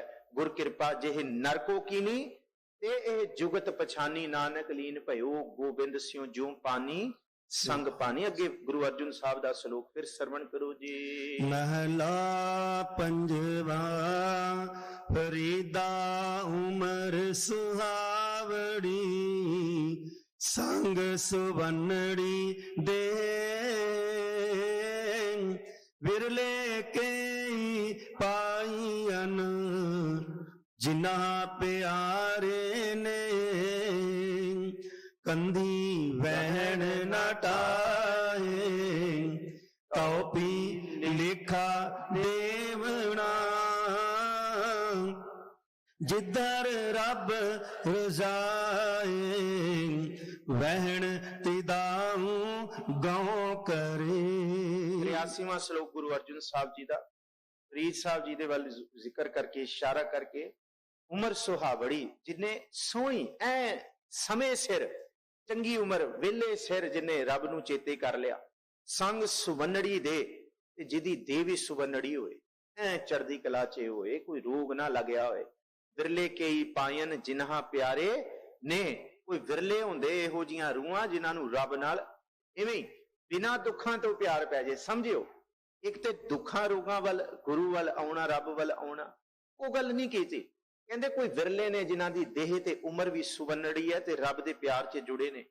ਅਗਲਾ ਸ਼ਲੋਕ ਜਿਹੜਾ ਹੈ 84ਵਾਂ ਸ਼ਲੋਕ, ਕੰਧੀ ਵਹਿਣ ਨਾ ਢਾਏ ਤਉ ਪੀ ਲੇਖਾ ਦੇਵਣਾ। ਇਹ ਸ਼ਲੋਕ ਦਾ ਦਾਸ ਨੇ ਜਿਹੜਾ ਅਰਥ ਬੰਗਲਾ ਸਾਹਿਬ ਦੀ ਵਿਚਾਰ ਤੋਂ ਵੀ ਕੀਤਾ। ਇਹੀ ਦੋ ਸ਼ਲੋਕ ਆਏ ਹਨ। ਉਹਦੇ ਵਿੱਚ ਇਹ ਜ਼ਿਕਰ ਹੈ ਪਾਕਪਟਨ ਦੇ ਵਿੱਚ, ਮੁਲਤਾਨ, ਜਿੱਥੇ ਬਾਬਾ ਫਰੀਦ ਜੀ ਰਹਿੰਦੇ ਸਨ ਨਾ, ਜਿੱਥੇ ਬਾਬਾ ਫਰੀਦ ਜੰਗਲਾਂ ਦੇ ਵਿੱਚ ਉਹਨਾਂ ਦੀ ਕੁਟੀਆ ਸੀ ਜਾਂ ਛੰਨ ਸੀ, ਜਿੱਥੇ ਉਹ ਰਹਿੰਦੇ ਸਨ। ਉਹਦੇ ਨਾਲ ਹੀ ਬਿਲਕੁਲ ਪਿੰਡ ਸੀ ਤੇ ਦਰਿਆ ਵਗਦਾ ਸੀ। ਤੇ ਇੱਕ ਦਿਨ ਦਰਿਆ ਜਿਹੜਾ ਸੀ, ਦਰਿਆ ਦਾ ਬੰਨ ਟੁੱਟ ਗਿਆ ਤੇ ਪਿੰਡ ਡੁੱਬਣਾ ਸ਼ੁਰੂ ਹੋ ਗਿਆ, ਲੋਕਾਂ ਦੇ ਘਰ ਟੁੱਟਣੇ ਸ਼ੁਰੂ ਹੋ ਗਏ। ਉਹ ਸਾਰੇ ਫਰੀਦ ਸਾਹਿਬ ਕੋਲ ਭੱਜ ਕੇ ਆਏ ਕਿ ਫਰੀਦ ਹੀ ਇੱਕ ਬੰਦਗੀ ਵਾਲਾ ਹੈ ਜਿਹੜਾ ਖੁਦਾ ਨੂੰ ਦੁਆ ਕਰੇ ਤੇ ਆ ਜਿਹੜਾ ਢਹਿ ਰਿਹਾ ਸਾਰਾ ਇਹ ਸਾਰੀ ਨਹਿਰ, ਆ ਪਾਣੀ, ਆ ਜਿਹੜੀ ਤਬਾਹੀ ਹੋ ਰਹੀ ਹੈ, ਤਬਾਹੀ ਰੁਕ ਜਾਏ। ਫਰੀਦ ਸਾਹਿਬ ਨੂੰ ਲੈ ਗਏ, ਫਰੀਦ ਸਾਹਿਬ ਨੂੰ ਲੈ ਗਏ ਸਾਰੇ। ਫਰੀਦ ਸਾਹਿਬ ਨੂੰ ਕਿਹਾ ਕਿ ਫਰੀਦ ਸਾਹਿਬ ਤੁਸੀਂ ਦੇਖੋ, ਦੁਆ ਕਰੋ, ਆ ਤੇ ਤਬਾਹੀ, ਸਭ ਕੁਝ, ਸਾਰਾ ਪਿੰਡ ਹੀ ਤਬਾਹ ਹੋ ਜਾਏਗਾ। ਫਿਰ ਫਰੀਦ ਸਾਹਿਬ ਨੇ ਦਰਿਆ ਦੇ ਨਾਲ ਗੱਲ ਕਰਕੇ ਸਾਨੂੰ ਸਮਝਾਇਆ। ਪਹਿਲੇ ਫਰੀਦ ਸਾਹਿਬ ਨੇ ਦਰਿਆ ਨੂੰ ਕਿਹਾ, ਕੰਦੀ ਵਹਿਣ ਨਾ ਢਾਹੇ ਤਾਉ ਪੀ ਲੇਖਾ ਦੇਵਣਾ। ਇਹ ਦਰਿਆ ਤੂੰ ਆਪਣੇ ਕਿਨਾਰਿਆਂ ਨੂੰ ਸੰਕੋਚ ਕੇ ਰੱਖ, ਕੰਧਾਂ ਨੂੰ ਢਾਹ ਕੇ ਬਾਹਰ ਨਾ ਨਿਕਲ, ਤਬਾਹੀ ਨਾ ਕਰ, ਤੂੰ ਵੀ ਰੱਬ ਦੀ ਦਰਗਾਹ 'ਚ ਲੇਖਾ ਦੇਣਾ। ਕਿੱਡੀ ਬਰੀਕੀ ਸੂਖਸ਼ਮ ਵਾਲੀ ਗੱਲ ਹੈ ਕਿ ਤੂੰ ਦਰਿਆ, ਪਾਣੀ ਦੇ ਦਰਿਆ, ਤੂੰ ਵੀ ਲੇਖਾ ਦੇਣਾ ਹੈ। ਅੱਗੋਂ ਦਰਿਆ ਪਤਾ ਕੀ ਆਖਦਾ, ਜਿੱਧਰ ਰੱਬ ਰਜ਼ਾਏ ਵਹਿਣ ਤਿਦਾਊ ਕੌਂ ਕਰੇ। ਉਹ ਕਹਿੰਦਾ, ਦਰਿਆ ਬਾਬਾ ਫਰੀਦ ਨੂੰ ਕਹਿੰਦਾ, ਫਰੀਦ ਮੇਰੀ ਵੀ ਤਾਕਤ ਨਹੀਂ ਹੈ, ਮੈਂ ਵੀ ਰੱਬ ਦੇ ਹੁਕਮ ਵਿੱਚ ਤੁਰ ਰਿਹਾ, ਜਿੱਥੇ ਰੱਬ ਤੁਰਾ ਰਿਹਾ ਮੈਂ ਤੁਰ ਰਿਹਾ। ਜੇ ਹੁਕਮ ਦੇ ਵਿੱਚ, ਉਹ ਕੰਨਾਂ ਦੇ ਵਿੱਚ ਤੇ ਕੰਨਾਂ 'ਚ ਜੇ ਉਹਨੇ ਕਿਹਾ ਕਿ ਤਬਾਹੀ ਤੇ ਤਬਾਹੀ, ਇਹਦਾ ਮਤਲਬ ਜੇ ਅਸੀਂ ਕਹੀਏ ਨਾ ਦੁੱਖ ਦੁੱਖ ਦੁੱਖ ਦੁੱਖ, ਕਿਉਂ ਮੈਨੂੰ ਹੀ, ਕਿਉਂ ਮੈਨੂੰ ਹੀ, ਕਿਉਂ। ਇਹਨੂੰ ਕਿਹਾ ਕਿ ਉੱਚੇ ਚੜ ਕੇ ਦੇਖਿਆ ਘਰ ਘਰ, ਇਹ ਦੁੱਖ ਵੀ ਉਸ ਰੱਬ ਦੀ ਰਜ਼ਾ ਵਿੱਚ ਆਏ ਨੇ। ਬਾਬਾ ਫਰੀਦ ਜੀ ਕਹਿੰਦੇ ਇਹਨੂੰ ਕਬੂਲ ਕਰੋ। ਜੇ ਉਹ ਆਇਆ ਨਾ ਕਿ ਮੇਰੀ ਗਰੀਬੀ ਕੱਢ ਦੋ, ਤੇ ਨਿਜ਼ਾਮੁਦੀਨ ਨੂੰ, ਬਾਬਾ ਫਰੀਦ ਸਾਹਿਬ ਨਿਜ਼ਾਮੁਦੀਨ ਦੇ ਸਾਹਮਣੇ ਕਹਿੰਦੇ ਇਹ ਨਮਾਜ਼ ਪੜ੍ਹ ਲੈ ਗਰੀਬੀ। ਨਿਜ਼ਾਮੁਦੀਨ ਕਹਿੰਦਾ ਫਿਰ ਅਸੀਂ ਵੀ ਪੜ੍ਹੀ। ਕਹਿੰਦੇ ਨਾ, ਇਹ ਨਹੀਂ, ਸ਼ੁਕਰ ਕਰ, ਖੁਦਾ ਨੇ ਇਹ ਗਰੀਬੀ ਦਿੱਤੀ ਸੀ, ਇਹ ਦਿੱਤੀ ਸੀ ਕਿ ਰੱਬ ਦੀ ਦੁਆ ਕਰਨ ਦੀ ਸਾਨੂੰ ਇਹ ਦਾਤ ਮਿਲੀ ਹੈ। ਜੇ ਗਰੀਬੀ ਨਾ ਦਿੱਤੀ ਹੁੰਦੀ ਤੇ ਫਰੀਦ ਕਦੀ ਨਾ ਬਣਦਾ, ਹੋਰ ਲੋਕਾਂ ਦੀ ਭੀੜ ਵਿੱਚ ਗਵਾਚ ਜਾਂਦਾ। ਇਹ ਜਿਹੜੇ ਦੁੱਖ ਦਿੱਤੇ ਨੇ ਇਹ ਵੀ ਰੱਬ ਦੀ ਰਜ਼ਾ ਵਿੱਚ ਨੇ। ਅਗਲਾ ਸ਼ਲੋਕ ਸਰਵਣ ਕਰੋ ਜੀ। ਫਰੀਦਾ ਦੁੱਖਾਂ ਸੇਤੀ ਦੇ ਗਿਆ, ਸੂਲਾਂ ਸੇਤੀ ਰਾਤ, ਖੜਾ ਪੁਕਾਰੇ ਪਾਤਣੀ, ਬੇੜਾ ਕਪਰਵਾਤ। ਦੁੱਖਾਂ ਦੇ ਵਿੱਚ ਦਿਨ ਗਿਆ ਤੇ ਸੂਲਾਂ ਦੇ ਵਿੱਚ ਰਾਤ ਜਾਰੀ ਹੈ ਸਾਡੀ। ਰਾਤ ਤੇ ਦਿਨ ਰਹਿਣ ਗਵਾਈ, ਸੋਈ ਕੈ ਦਿਵਸ ਗਵਾਇਆ ਖਾਏ, ਹੀਰੇ ਜੈਸਾ ਜਨਮ ਹੈ ਕੌਡੀ ਬਦਲੇ ਜਾਏ। ਦੁੱਖ ਬਾਬਾ ਫਰੀਦ ਕਮਾਲ ਕਰੀ ਜਾਂਦੇ। ਪਰ ਇੱਕ ਗੱਲ ਬਾਬਾ ਫਰੀਦ ਕਹਿੰਦੇ, ਖੜਾ ਪੁਕਾਰੇ ਪਾਤਣੀ, ਕਹਿੰਦੇ ਗੁਰੂ ਮਲਾ ਖੜਾ ਹੋ ਕੇ ਪੁਕਾਰ ਰਿਹਾ ਹੈ, ਆਓ ਮੇਰੀ ਗਲਵਕੜੀ, ਆਓ ਆਓ ਸੰਗਤ ਵਿੱਚ ਬੈਠੋ, ਆਓ ਸ਼ਬਦ ਅਭਿਆਸ ਕਰੋ, ਨਾਮ ਜਪੋ, ਇਹ ਗੁਣ ਲੈ ਕੇ ਜਾਓ। ਜੇ ਤੂੰ ਪਾਤਣੀ ਦੀ ਗੱਲ ਨਹੀਂ ਸੁਣੀ ਤੇ ਫਿਰ ਯਾਦ ਰੱਖੀ, ਬੇੜਾ ਕੱਪਰਵਾਤ, ਆ ਜਿਹੜਾ ਬੇੜਾ ਤੇਰਾ ਪਾਣੀ ਦਾ ਜੀਵਨ ਰੂਪੀ ਬੇੜਾ ਹੈ ਨਾ, ਕੱਪਰ ਕਹਿੰਦੇ ਲਹਿਰਾਂ, ਇਹ ਭਵ ਸਾਗਰ ਦੀਆਂ ਲਹਿਰਾਂ ਵਿੱਚ ਡੁੱਬ ਜਾਏਗਾ। ਇਸ ਕਰਕੇ ਫਰੀਦ ਸਾਹਿਬ ਕਹਿੰਦੇ ਜਿਹੜਾ ਗੁਰੂ ਪਾਤਣੀ ਤੈਨੂੰ ਕਹਿ ਰਿਹਾ ਨਾ ਕਿ ਆਓ ਭਾਈ, ਗੁਰ ਸਤਿਗੁਰ ਕਾ ਜੋ ਸਿੱਖ ਅਖਾਏ, ਸੋ ਭਲਕੇ ਉਠਰ। ਜਿਹੜਾ ਗੁਰੂ ਕਹਿ ਰਿਹਾ ਸਾ ਸੇਵਾ ਕੀਤੀ ਸਫਲ ਹੈ ਜਿਤ ਸਤਿਗੁਰ ਕਾ ਮਨ ਮੰਨੇ, ਇਹਨੂੰ ਹੀ ਬਾਬਾ ਫਰੀਦ ਕਹਿੰਦੇ ਆਪਣੇ ਗੁਰੂ ਦੀ ਗੱਲ ਸੁਣੋ ਜੀ। ਲੰਮੀ ਲੰਮੀ ਨਦੀ ਵਹੈ, ਕੰਧੀ ਕੇਰੇ ਹੇਤ, ਬੇੜੇ ਨੋ ਕੱਪਰ ਕਿਆ ਕਰੇ, ਜੇ ਪਾਤਣ ਰਹਿ ਸੁਚੇਤ। ਦੁੱਖਾਂ ਦੀ ਰਾਤ ਬੜੀ ਲੰਬੀ ਹੁੰਦੀ ਹੈ, ਦੁੱਖਾਂ ਦਾ ਸਮਾਂ ਬੜਾ ਲੰਬਾ ਹੁੰਦਾ। ਕਿਉਂ ਕਹੀਏ ਕਿ ਜੇ ਸੁੱਖਾਂ ਦੇ ਦਿਨ ਝੱਟ ਬਤੀਤ ਹੋ ਜਾਂਦੇ ਆ ਤੇ ਦੁੱਖਾਂ ਵਾਲੇ ਦਿਨ ਲੰਘਣ ਦਾ ਨਾਮ ਨਹੀਂ ਲੈਂਦੇ। ਇਹ ਇਸ਼ਾਰਾ ਕੀਤਾ ਕਿ ਇਹ ਦਿਨ ਹੀ ਨਹੀਂ ਮੁੱਕਦੇ ਦੁੱਖਾਂ ਵਾਲੇ, ਸੂਲਾਂ ਵਾਲੇ। ਇੱਕ ਘੜੀ ਲੰਬੀ ਜਾਪਦੀ ਹੈ। ਲੰਮੀ ਲੰਮੀ ਨਦੀ ਵਹ ਹੈ, ਦੁੱਖਾਂ ਵਾਲੀ ਨਦੀ ਤੇ ਕਹਿੰਦੇ ਬੜੀ ਲੰਮੀ ਹੈ, ਮੁੱਕਦੇ ਹੀ ਨਹੀਂ ਦੁੱਖ। ਇੱਕ ਅੱਗੇ ਕਹਿੰਦੇ ਵਹ ਕੰਦੀ ਕੇਰਾ ਹੇਤ। ਕੰਦੀ ਕੇਰਾ ਹੇਤ ਦਾ ਮਤਲਬ ਸਾਡੇ ਜੀਵਨ ਭਾਵ ਕਿ ਜਿਹੜਾ ਸਾਡਾ ਸਰੀਰ ਜਾਂ ਸਾਡਾ ਜੀਵਨ ਹੈ ਨਾ, ਉਹ ਨਦੀ ਦੇ ਕੰਢੇ ਦੀ ਤਰ੍ਹਾਂ ਹੈ ਸਾਡਾ ਜੀਵਨ, ਸਾਡੀ ਦੇਹ। ਕਹਿੰਦੇ ਇਹ ਜਿਹੜੀ ਦੁੱਖਾਂ ਦੀ ਨਦੀ ਹੈ, ਇਹਨੂੰ ਰੋੜ ਕੇ ਲੈ ਕੇ ਜਾਈ ਜਾ ਰਹੀ ਹੈ। ਸਾਡਾ ਜੀਵਨ ਸਾਰਾ ਤਬਾਹ ਕਰ ਰਹੀ ਹੈ ਦੁੱਖਾਂ ਦੇ ਵਿੱਚ। ਇਹ ਨਦੀ ਜਿਹੜੀ ਰੱਬ ਦੇ ਹੁਕਮ ਵਿੱਚ ਤੁਰੀ ਹੈ, ਕੰਦੀ ਕੇਰਾ ਹੇਤ, ਇਹ ਸਾਡਾ ਜੀਵਨ ਖੁਰੀ ਜਾ ਰਿਹਾ। ਬੇੜੇ ਨੋ ਕੱਪਰ ਕਿਆ ਕਰੇ, ਜੇ ਪਾਤਣ ਰਹਿ ਸੁਚੇਤ। ਕਹਿੰਦੇ ਬੇੜੇ ਨੋ ਕੱਪਰ, ਕੱਪਰ ਕਹਿੰਦੇ ਲਹਿਰਾਂ, ਲਹਿਰਾਂ ਉਸ ਬੇੜੇ ਨੂੰ ਡੁਬੋ ਨਹੀਂ ਸਕਦੀਆਂ ਜਿਸ ਬੇੜੇ ਉੱਤੇ ਪਾਤਣ ਦੀ, ਪਾਤਣ ਕਹਿੰਦੇ ਮਲਾ ਦੀ ਨਜ਼ਰ ਹੋਏ। ਇਸ ਕਰਕੇ ਦੁਨੀਆ ਦੇ ਬੰਦੇ ਸਭ ਕੁਝ ਛੱਡ ਤੇ ਗੁਰੂ ਦੀ ਨਜ਼ਰ ਦੇ ਹੇਠ ਆ। ਗੁਰੂ ਦੀ ਕਿਰਪਾ ਦੇ ਹੇਠ ਆ। ਜਦ ਗੁਰੂ ਦੀ ਕਿਰਪਾ ਦੇ ਪਾਤਨ ਦੀ ਨਦਰੀ ਵਿੱਚ ਆਏਗਾ, ਜੇ ਪਾਤਨ ਰਹਿ ਸੁਚੇਤ, ਜੇ ਪਾਤਨ ਦੀ ਸੁਚੇਤਤਾ ਵਿੱਚ ਆ ਗਿਆ, ਫਿਰ ਇਹ ਭਵ ਸਾਗਰ ਦੀਆਂ ਲਹਿਰਾਂ ਤੇਰਾ ਕੁਝ ਨਹੀਂ ਵਿਗਾੜ ਸਕਦੀ। ਇੱਥੇ ਸਮਾਪਤੀ ਹੈ। ਆਓ ਜੀ ਅਸੀਂ 10-12 ਮਿੰਟ ਅੱਜ ਦੇ ਨਨਕਾਣਾ ਸਾਹਿਬ ਦੇ ਸ਼ਹੀਦਾਂ ਨੂੰ ਇਸਤਕਬਾਲ ਕਰੀਏ। ਸ੍ਰੀ ਗੁਰੂ ਗ੍ਰੰਥ ਸਾਹਿਬ ਮਹਾਰਾਜ ਜੀ ਦੀ ਬਾਣੀ ਦਾ ਜਿਹੜਾ ਹੁਕਮਨਾਮਾ ਫਰਮਾਨ ਹੈ ਨਾ ਗੁਰੂ ਰਾਮਦਾਸ ਜੀ ਦਾ, ਕੋਈ ਆਣ ਮਿਲਾਵੇ ਮੇਰਾ ਪ੍ਰੀਤਮ ਪਿਆਰਾ ਹੋਂ ਤਿਸ ਪੈ ਆਪ ਵਿਚਾਈ, ਦਰਸ਼ਨ ਹਰ ਦੇਖਣ ਕੈ ਤਾਈ, ਕਿਰਪਾ ਕਰੇ ਤਾਂ ਸਤਿਗੁਰ ਮੇਲੇ ਹਰ ਹਰ ਨਾਮ ਧਿਆਈ। ਜੇ ਸੁਖ ਦੇ ਤਾਂ ਤੁਝੈ ਅਰਾਧੀ, ਦੁਖ ਵੀ ਤੁਝੈ ਧਿਆਈ, ਜੇ ਭੁੱਖ ਦੇ ਤਾਂ ਇਤ ਹੀ ਰਾਜਾਂ, ਦੁਖ ਵਿੱਚ ਸੂਖ ਮਨਾਈ। ਤਨ ਮਨ ਕਾਟ ਕਾਟ ਸਭ ਅਰਪੀ ਵਿੱਚ ਅਗਨੀ, ਆਪ ਜਲਾਈ ਪੱਖਾ ਫੇਰੀ ਪਾਣੀ ਢੋਵਾਂ, ਜੋ ਦੇਵੈ ਸੋ ਖਾਈ। ਇਹਦੀ ਸ਼ੁਰੂਆਤ ਜਿਹੜੀ ਹੋਈ ਹੈ, ਇਹਦੀ ਸ਼ੁਰੂਆਤ ਬਾਬਾ ਬੰਦਾ ਸਿੰਘ ਬਹਾਦਰ ਜੀ ਦੇ ਇਤਿਹਾਸ ਤੋਂ ਹੋਈ ਹੈ। ਪਹਿਲੇ ਸਿੱਖ ਰਾਜ ਮਹਾਰਾਜਾ ਬਾਬਾ ਬੰਦਾ ਸਿੰਘ ਬਹਾਦਰ ਨੇ 1718 ਤੱਕ, 1708 ਤੋਂ ਲੈ ਕੇ 1718 ਤੱਕ ਸਿੱਖ ਰਾਜ ਦੀ ਕਮਾਨ ਸੰਭਾਲੀ। ਉਸ ਤੋਂ ਬਾਅਦ ਬਾਬਾ ਭਾਈ ਮਨੀ ਸਿੰਘ ਜੀ, ਇਹਨਾਂ ਨੇ ਸ਼ਹਾਦਤਾਂ ਦਿੱਤੀਆਂ। ਫਿਰ ਸਮਾਂ ਉਸ ਤੋਂ ਬਾਅਦ ਦੀਆਂ ਸ਼ਹਾਦਤਾਂ ਬਾਬਾ ਦੀਪ ਸਿੰਘ ਜੀ ਦੀਆਂ, ਭਾਈ ਸੁਬੇਗ ਸਿੰਘ ਦੀਆਂ, ਭਾਈ ਸ਼ਾਹਬਾਜ਼ ਸਿੰਘ ਦੀਆਂ, ਇਹ ਸ਼ਹਾਦਤਾਂ ਦੀਆਂ ਲੜੀਆਂ ਤੁਰਨੀਆਂ ਸ਼ੁਰੂ ਹੋ ਗਈਆਂ। ਛੋਟਾ ਘੱਲੂਘਾਰਾ, ਇਹ ਸਾਰੀਆਂ ਲੜੀਆਂ। ਫਿਰ ਇਹ ਮਹਾਰਾਜਾ ਰਣਜੀਤ ਸਿੰਘ ਦਾ ਰਾਜ ਕਾਇਮ ਹੋਇਆ। ਦੇਖੋ, ਅਸੀਂ ਅਰਦਾਸ ਦੇ ਵਿੱਚ ਜਿਹੜਾ ਬਚਨ ਬੇਧਿਆਨੇ ਰੋਜ਼ ਪੜ੍ਹਦੇ ਆ ਨਾ 2 ਵੇਲੇ, ਇਹ ਦਿਨ ਤਾਂ ਬਣਾਏ ਜਾਂਦੇ ਆ ਜਿਹੜੇ ਬੇਧਿਆਨੇ ਲਫ਼ਜ਼ ਅਸੀਂ ਪੜ੍ਹ ਸੁਣ ਗਏ ਆ, ਉਹ ਧਿਆਨ ਵਿੱਚ ਆ ਜਾਣ। ਜਿਨ੍ਹਾਂ ਸਿੰਘਾਂ ਸਿੰਘਣੀਆਂ ਨੇ ਧਰਮ ਹੇਤ ਸੀਸ ਦਿੱਤੇ, ਬੰਦ ਬੰਦ ਕਟਾਏ ਖੋਪਰੀਆਂ ਲਵਾਈਆਂ, ਚਰਖੀਆਂ ਤੇ ਚੜੇ ਆਰਿਆਂ ਨਾਲ ਚਿਰਾਏ ਗਏ। ਤੇ ਅਗਲਾ ਬਚਨ ਹੈ ਗੁਰਦੁਆਰਿਆਂ ਦੀ ਸੇਵਾ ਲਈ, ਉਹ ਅੱਜ ਦੇ ਦਿਹਾੜੇ ਲਈ ਹੈ। ਅੱਜ ਜਿਹੜੇ ਰੋਜ਼ ਬੇਧਿਆਨੇ ਪੜ੍ਹਦੇ ਆ, ਅਸੀਂ ਧਿਆਨ ਵਿੱਚ ਲੈ ਕੇ ਆਈਏ ਉਹਨਾਂ ਲਫ਼ਜ਼ਾਂ ਨੂੰ। ਇਸ ਕਰਕੇ ਅੱਜ 21 ਤਰੀਕ ਜਿਹੜਾ ਸ਼ਹਾਦਤਾਂ ਦਾ ਦਿਹਾੜਾ ਹੈ, ਪਰ ਇੱਥੇ ਨਾਮ ਨਹੀਂ ਦੇਖੋ ਗੁਰਸਿੱਖਾਂ ਨੇ ਅਰਦਾਸ ਬਣਾਈ, ਭਲੇ ਹਾਰ ਜਾਈਏ ਉਹਨਾਂ ਗੁਰਸਿੱਖਾਂ ਤੋਂ। ਨਾਮ ਨਹੀਂ ਕਿਸੇ ਦਾ ਲਿਖਿਆ। ਜਿਨ੍ਹਾਂ ਸਿੰਘਾਂ ਸਿੰਘਣੀਆਂ ਨੇ ਧਰਮ ਹੇਤ ਸੀਸ ਦਿੱਤੇ, ਬਾਬਾ ਦੀਪ ਸਿੰਘ ਯਾਦ ਆ ਜਾਂਦੇ, ਠੀਕ ਹੈ।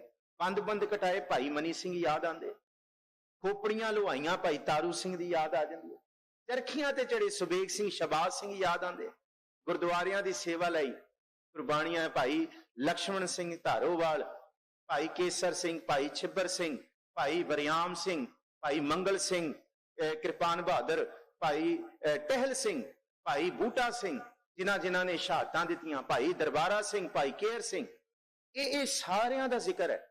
ਇਹ ਗੁਰਸਿੱਖਾਂ ਨੇ ਅਰਦਾਸ ਇਸ ਲਈ ਬਣਾਈ ਕਿ 1920 ਤੋਂ ਪਹਿਲਾਂ ਵੀ ਜਿਨ੍ਹਾਂ ਨੇ ਸ਼ਹਾਦਤਾਂ ਦਿੱਤੀਆਂ ਤੇ ਰਹਿੰਦੀ ਧਰਤੀ ਤੱਕ ਵੀ ਜੋ ਵੀ ਸ਼ਹਾਦਤਾਂ ਦਿੰਦੇ ਰਹਿਣਗੇ, ਉਹਨਾਂ ਦਾ ਅਰਦਾਸ ਦੇ ਵਿੱਚ ਆਪੇ ਸ਼ਮੂਲੀਅਤ ਨਾਮ ਆਂਦਾ ਰਹੇਗਾ। ਇਸ ਕਰਕੇ ਨਾਮ ਨਹੀਂ ਲਿਖਿਆ ਕਿ ਰਹਿੰਦੀ ਧਰਤੀ ਤੱਕ ਜਿਹੜਾ ਲਹੂ ਵਹਾਏਗਾ, ਜਿਹੜਾ ਗੁਰੂ ਦਰਬਾਰਾਂ ਦੀ ਮਰਿਆਦਾ ਦੇ ਲਈ ਕਾਇਮ ਰੱਖਣ ਲਈ ਉਹਨਾਂ ਨੂੰ ਸਿਜਦਾ। ਇਹ ਸ਼ੁਰੂਆਤ ਹੋਈ ਮਹਾਰਾਜਾ ਰਣਜੀਤ ਸਿੰਘ ਜਿਸ ਵੇਲੇ, ਕਿਉਂਕਿ ਮਿਸਲਾਂ ਦਾ ਵੇਲਾ ਜਿਸ ਵੇਲੇ ਆਇਆ ਨਾ, ਉਸ ਵੇਲੇ ਗੁਰਦੁਆਰਿਆਂ ਦੀ ਸੇਵਾ ਸੰਭਾਲ ਨਿਰਮਲਿਆਂ ਤੇ ਉਦਾਸੀਆਂ ਦੇ ਹੱਥ ਆ ਗਈ। ਦੇਖਣ ਨੂੰ ਉਹ ਸਿੱਖ ਨਹੀਂ ਸਨ, ਪਰ ਅੰਦਰ ਦੀ ਭਾਵਨਾ ਉਹਨਾਂ ਦੀ ਸਿੱਖਾਂ ਵਾਲੀ ਗੁਰੂ ਸਾਹਿਬ ਦੀ ਸਮਰਪਿਤ ਸੀ। ਇਸ ਕਰਕੇ ਉਹਨਾਂ ਨੂੰ ਧਾੜਵੀ ਤੇ ਦੁਸ਼ਮਣ, ਮੁਗਲ ਵੀ ਕੋਈ ਵੀ ਹੋਏ, ਉਹਨਾਂ ਤੇ ਹਮਲਾ ਨਹੀਂ ਕਰਦੇ ਸਨ। ਤੇ ਸਿੱਖ ਸਾਰੇ ਜਾਂ ਤੇ ਬੀਕਾਨੇਰ ਦੇ ਮਰੂਥਲਾਂ ਤੇ ਚਲੇ ਗਏ ਜਾਂ ਸ਼ਿਵਾਲਿਕ ਦੀਆਂ ਪਹਾੜੀਆਂ ਤੇ ਲੁੱਕ ਕੇ ਰਹਿਣ ਲੱਗ ਗਏ। ਮੁੱਲ ਪੈ ਗਏ ਸਿੱਖਾਂ ਦੇ ਸਿਰ ਦੇ 50 ਰੁਪਏ 100 ਰੁਪਇਆ। ਉਸ ਵੇਲੇ ਜਦ ਗੁਰਦੁਆਰਿਆਂ ਦੀ ਸੇਵਾ ਸੰਭਾਲ, ਪਰ ਉਹਦੇ ਵਿੱਚ ਫਿਰ ਨਿਗਾਰ ਆਂਦਾ ਰਿਹਾ। ਗੁਰੂ ਸਾਹਿਬ ਦੀ ਮਰਿਆਦਾ ਘਟਦੀ ਗਈ ਤੇ ਹੋਰ ਮਰਿਆਦਾਵਾਂ, ਸਨਾਤਨੀ ਮਰਿਆਦਾਵਾਂ ਦਾ ਅਸਰ ਪੈਣਾ ਸ਼ੁਰੂ ਹੋ ਗਿਆ। ਹੁਣ ਜਿਉਂ ਮਹਾਰਾਜਾ ਰਣਜੀਤ ਸਿੰਘ ਦਾ ਰਾਜ ਆਇਆ ਤੇ ਗੁਰਦੁਆਰਿਆਂ ਦੀ ਹਾਲਤ ਜਿਹੜੀ ਸੀ ਨਾ, ਕਈ ਥਾਵਾਂ ਤੇ ਲੰਗਰ ਵੀ ਨਹੀਂ ਸੀ, ਤੇ ਮਹਾਰਾਜਾ ਰਣਜੀਤ ਸਿੰਘ ਨੇ ਰਿਆਸਤਾਂ ਲਿਖਣੀਆਂ ਸ਼ੁਰੂ ਕਰ ਦਿੱਤੀਆਂ। ਇੱਕ ਕਿਸੇ ਪਿੰਡ ਨੂੰ, ਕਿਸੇ ਗੁਰਦੁਆਰੇ ਨੂੰ 1500 ਕਿੱਲਾ ਵੀ ਲਾਇਆ, 2000 ਕਿੱਲਿਆਂ ਤੱਕ ਇਹ ਰਿਆਸਤਾਂ ਮਹਾਰਾਜਾ ਰਣਜੀਤ ਸਿੰਘ ਨੇ ਕਿਸੇ ਨੂੰ ਕੁਝ ਪਿੰਡਾਂ ਦੇ ਪਿੰਡ ਲਾਤੇ। ਪਰ ਜਿਹੜੇ ਉਸ ਵੇਲੇ ਉਸ ਗੁਰਦੁਆਰਿਆਂ ਤੇ ਕਾਬਜ਼ ਸਨ, ਉਹਨਾਂ ਨੇ ਉਸ ਰਿਆਸਤ ਦੀ ਲਾਲਚ ਕਰਕੇ ਗੁਰਦੁਆਰਿਆਂ ਨੂੰ ਨਿੱਜੀ ਹਿੱਤਾਂ ਵਾਸਤੇ ਵਰਤਣਾ ਸ਼ੁਰੂ ਕਰ ਦਿੱਤਾ। ਉਹਨਾਂ ਨੇ ਆਪਣੇ ਕਬਜ਼ੇ ਕਰਨੇ ਸ਼ੁਰੂ, ਆਪਣੀ ਕਮਾਈ ਦੇ ਸਾਧਨ ਕੀ ਸਾਡੀ ਜ਼ਮੀਨ ਹੈ, ਸਾਡਾ ਹੀ ਗੁਰਦੁਆਰਾ ਹੈ। ਇੱਥੋਂ ਤੱਕ ਬੜੇ ਕੁਕਰਮ ਹੋਏ, ਜਿਸ ਤਰ੍ਹਾਂ ਇਹ ਸਭ ਤੋਂ ਪਹਿਲਾਂ ਜਿਹੜਾ ਮੋਰਚਾ ਹੋਇਆ ਨਾ, ਸਭ ਤੋਂ ਪਹਿਲਾਂ ਮੋਰਚਾ ਸੀ ਚਾਬੀਆਂ ਵਾਲਾ ਵੀ ਮੋਰਚਾ ਸੀ, ਦੇਖਾਂਗੇ ਅੰਗਰੇਜ਼ਾਂ ਦੇ ਨਾਲ। ਉਸ ਤੋਂ ਬਾਅਦ ਚਲੋ ਸਮਾਂ ਇਜਾਜ਼ਤ ਨਹੀਂ ਦਿੰਦਾ ਜਿੰਨਾ। ਉਸ ਤੋਂ ਬਾਅਦ ਜਿਹੜਾ ਜਲਿਆਂ ਵਾਲੇ ਬਾਗ ਦੇ ਵਿੱਚ, ਜਿਹਨੂੰ ਚੌਥੇ ਪੌੜ ਦੇ ਕਿਹਾ ਜਾਂਦਾ ਨਾ, ਨੀਵੀਂ ਜ਼ਾਤ ਵਾਲੇ ਸੋ ਕਾਲਡ, ਉਹਨਾਂ ਨੇ ਜਦ ਅੰਮ੍ਰਿਤ ਛਕਿਆ ਸਾਰਿਆਂ ਨੇ, ਕਿਉਂਕਿ ਉਹਦੇ ਵਿੱਚ ਪ੍ਰੋਫੈਸਰ ਕਿਰਪਾਲ ਸਿੰਘ ਸਨ, ਭਾਈ ਜੋਤ ਸਿੰਘ ਸਨ, ਭਾਈ ਕ੍ਰਿਸ਼ਨ ਸਿੰਘ ਸਨ, ਖਾਲਸਾ ਕਾਲਜ ਦੇ ਸਾਰੇ ਪ੍ਰੋਫੈਸਰ। ਇਹਨਾਂ ਨੇ ਕੀ ਕੀਤਾ ਕਿ ਜਿਸ ਵੇਲੇ ਅੰਮ੍ਰਿਤ ਛਕਿਆ ਤੇ ਇਹਨਾਂ ਨੇ ਕਿਹਾ ਕਿ ਅਸੀਂ ਹੁਣ ਸਿੱਖੀ ਵਿੱਚ ਆ ਗਏ ਹਾਂ, ਸਾਡੀ ਵੀ ਅਰਦਾਸ ਹੋਣੀ ਚਾਹੀਦੀ, ਅਸੀਂ ਵੀ ਦੇਖ ਕਰਾ ਕੇ ਆਈਏ ਦਰਬਾਰ ਸਾਹਿਬ।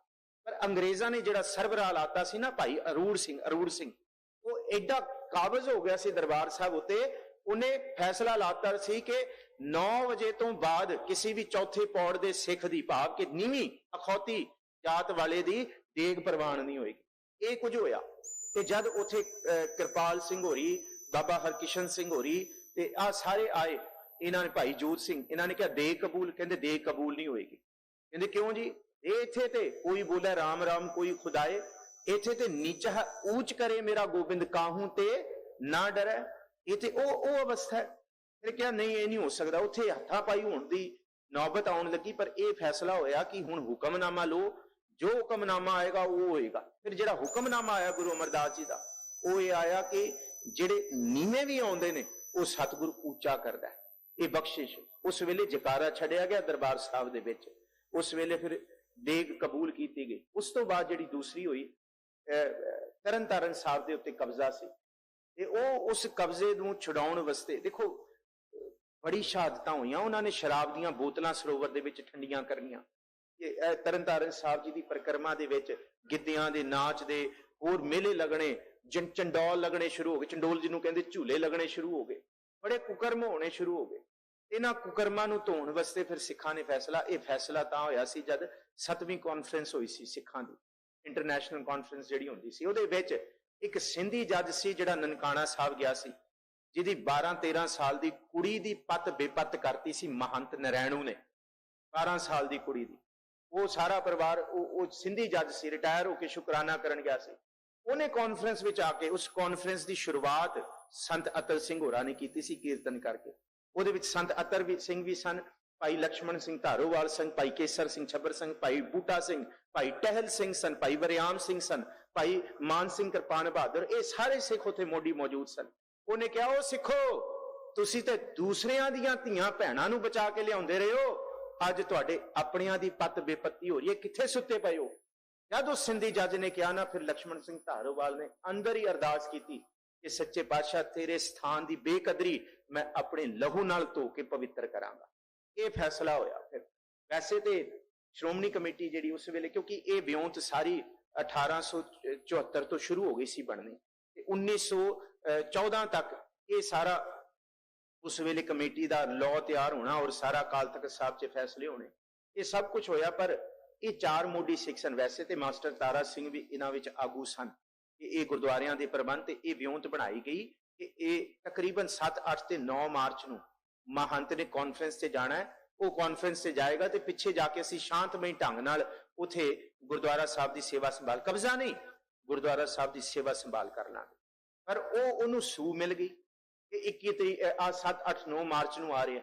ਉਹਨੇ ਸਾਰੇ ਇਲਾਕੇ ਦੇ ਢੱਠੇ ਤੋਂ ਢੱਠੇ ਗੁੰਡੇ, ਭੈੜੇ ਤੋਂ ਭੈੜੇ ਬੰਦੇ ਨੂੰ ਇਕੱਠਾ ਕਰਕੇ ਉੱਥੇ ਸਾਰੇ ਟਕਵੇ, ਗੰਡਾਸੇ, ਟੋਕੇ, ਬੰਦੂਕਾਂ, ਕੁਹਾੜੇ ਇਕੱਠੇ ਕਰ ਲਏ, ਤੇਲ ਦੇ ਪੀਪੇ ਇਕੱਠੇ ਕਰ ਲਏ।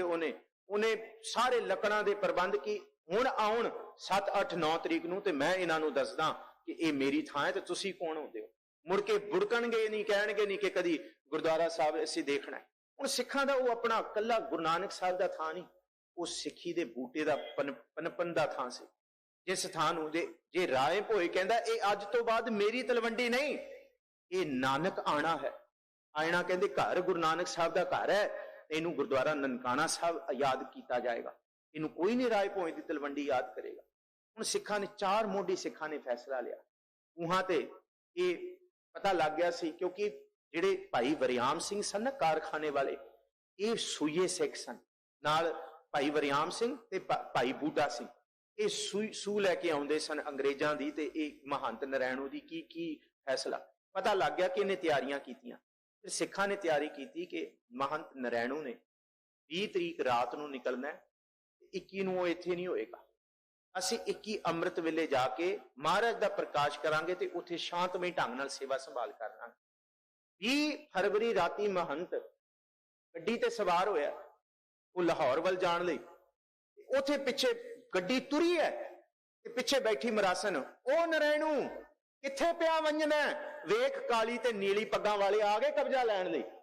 ਕਹਿੰਦੇ ਧੂ ਪੈ ਗਈ, ਸਾਰੀ ਟ੍ਰੇਨ ਕੰਬ ਗਈ ਸੀ ਜਦ ਉਸ ਮਰਾਸਨ ਨੇ ਕਿਹਾ ਨਾ, ਵੇ ਨਰੈਣੂ ਕਿੱਥੇ ਪਿਆ ਵੰਜਣਾ, ਦੇਖ ਆ ਗਏ ਨੀਲੀ ਤੇ ਕਾਲੀਆਂ ਪਰ। ਆ ਸੀ ਜਜ਼ਬਾ ਸਿੱਖਾਂ ਦਾ।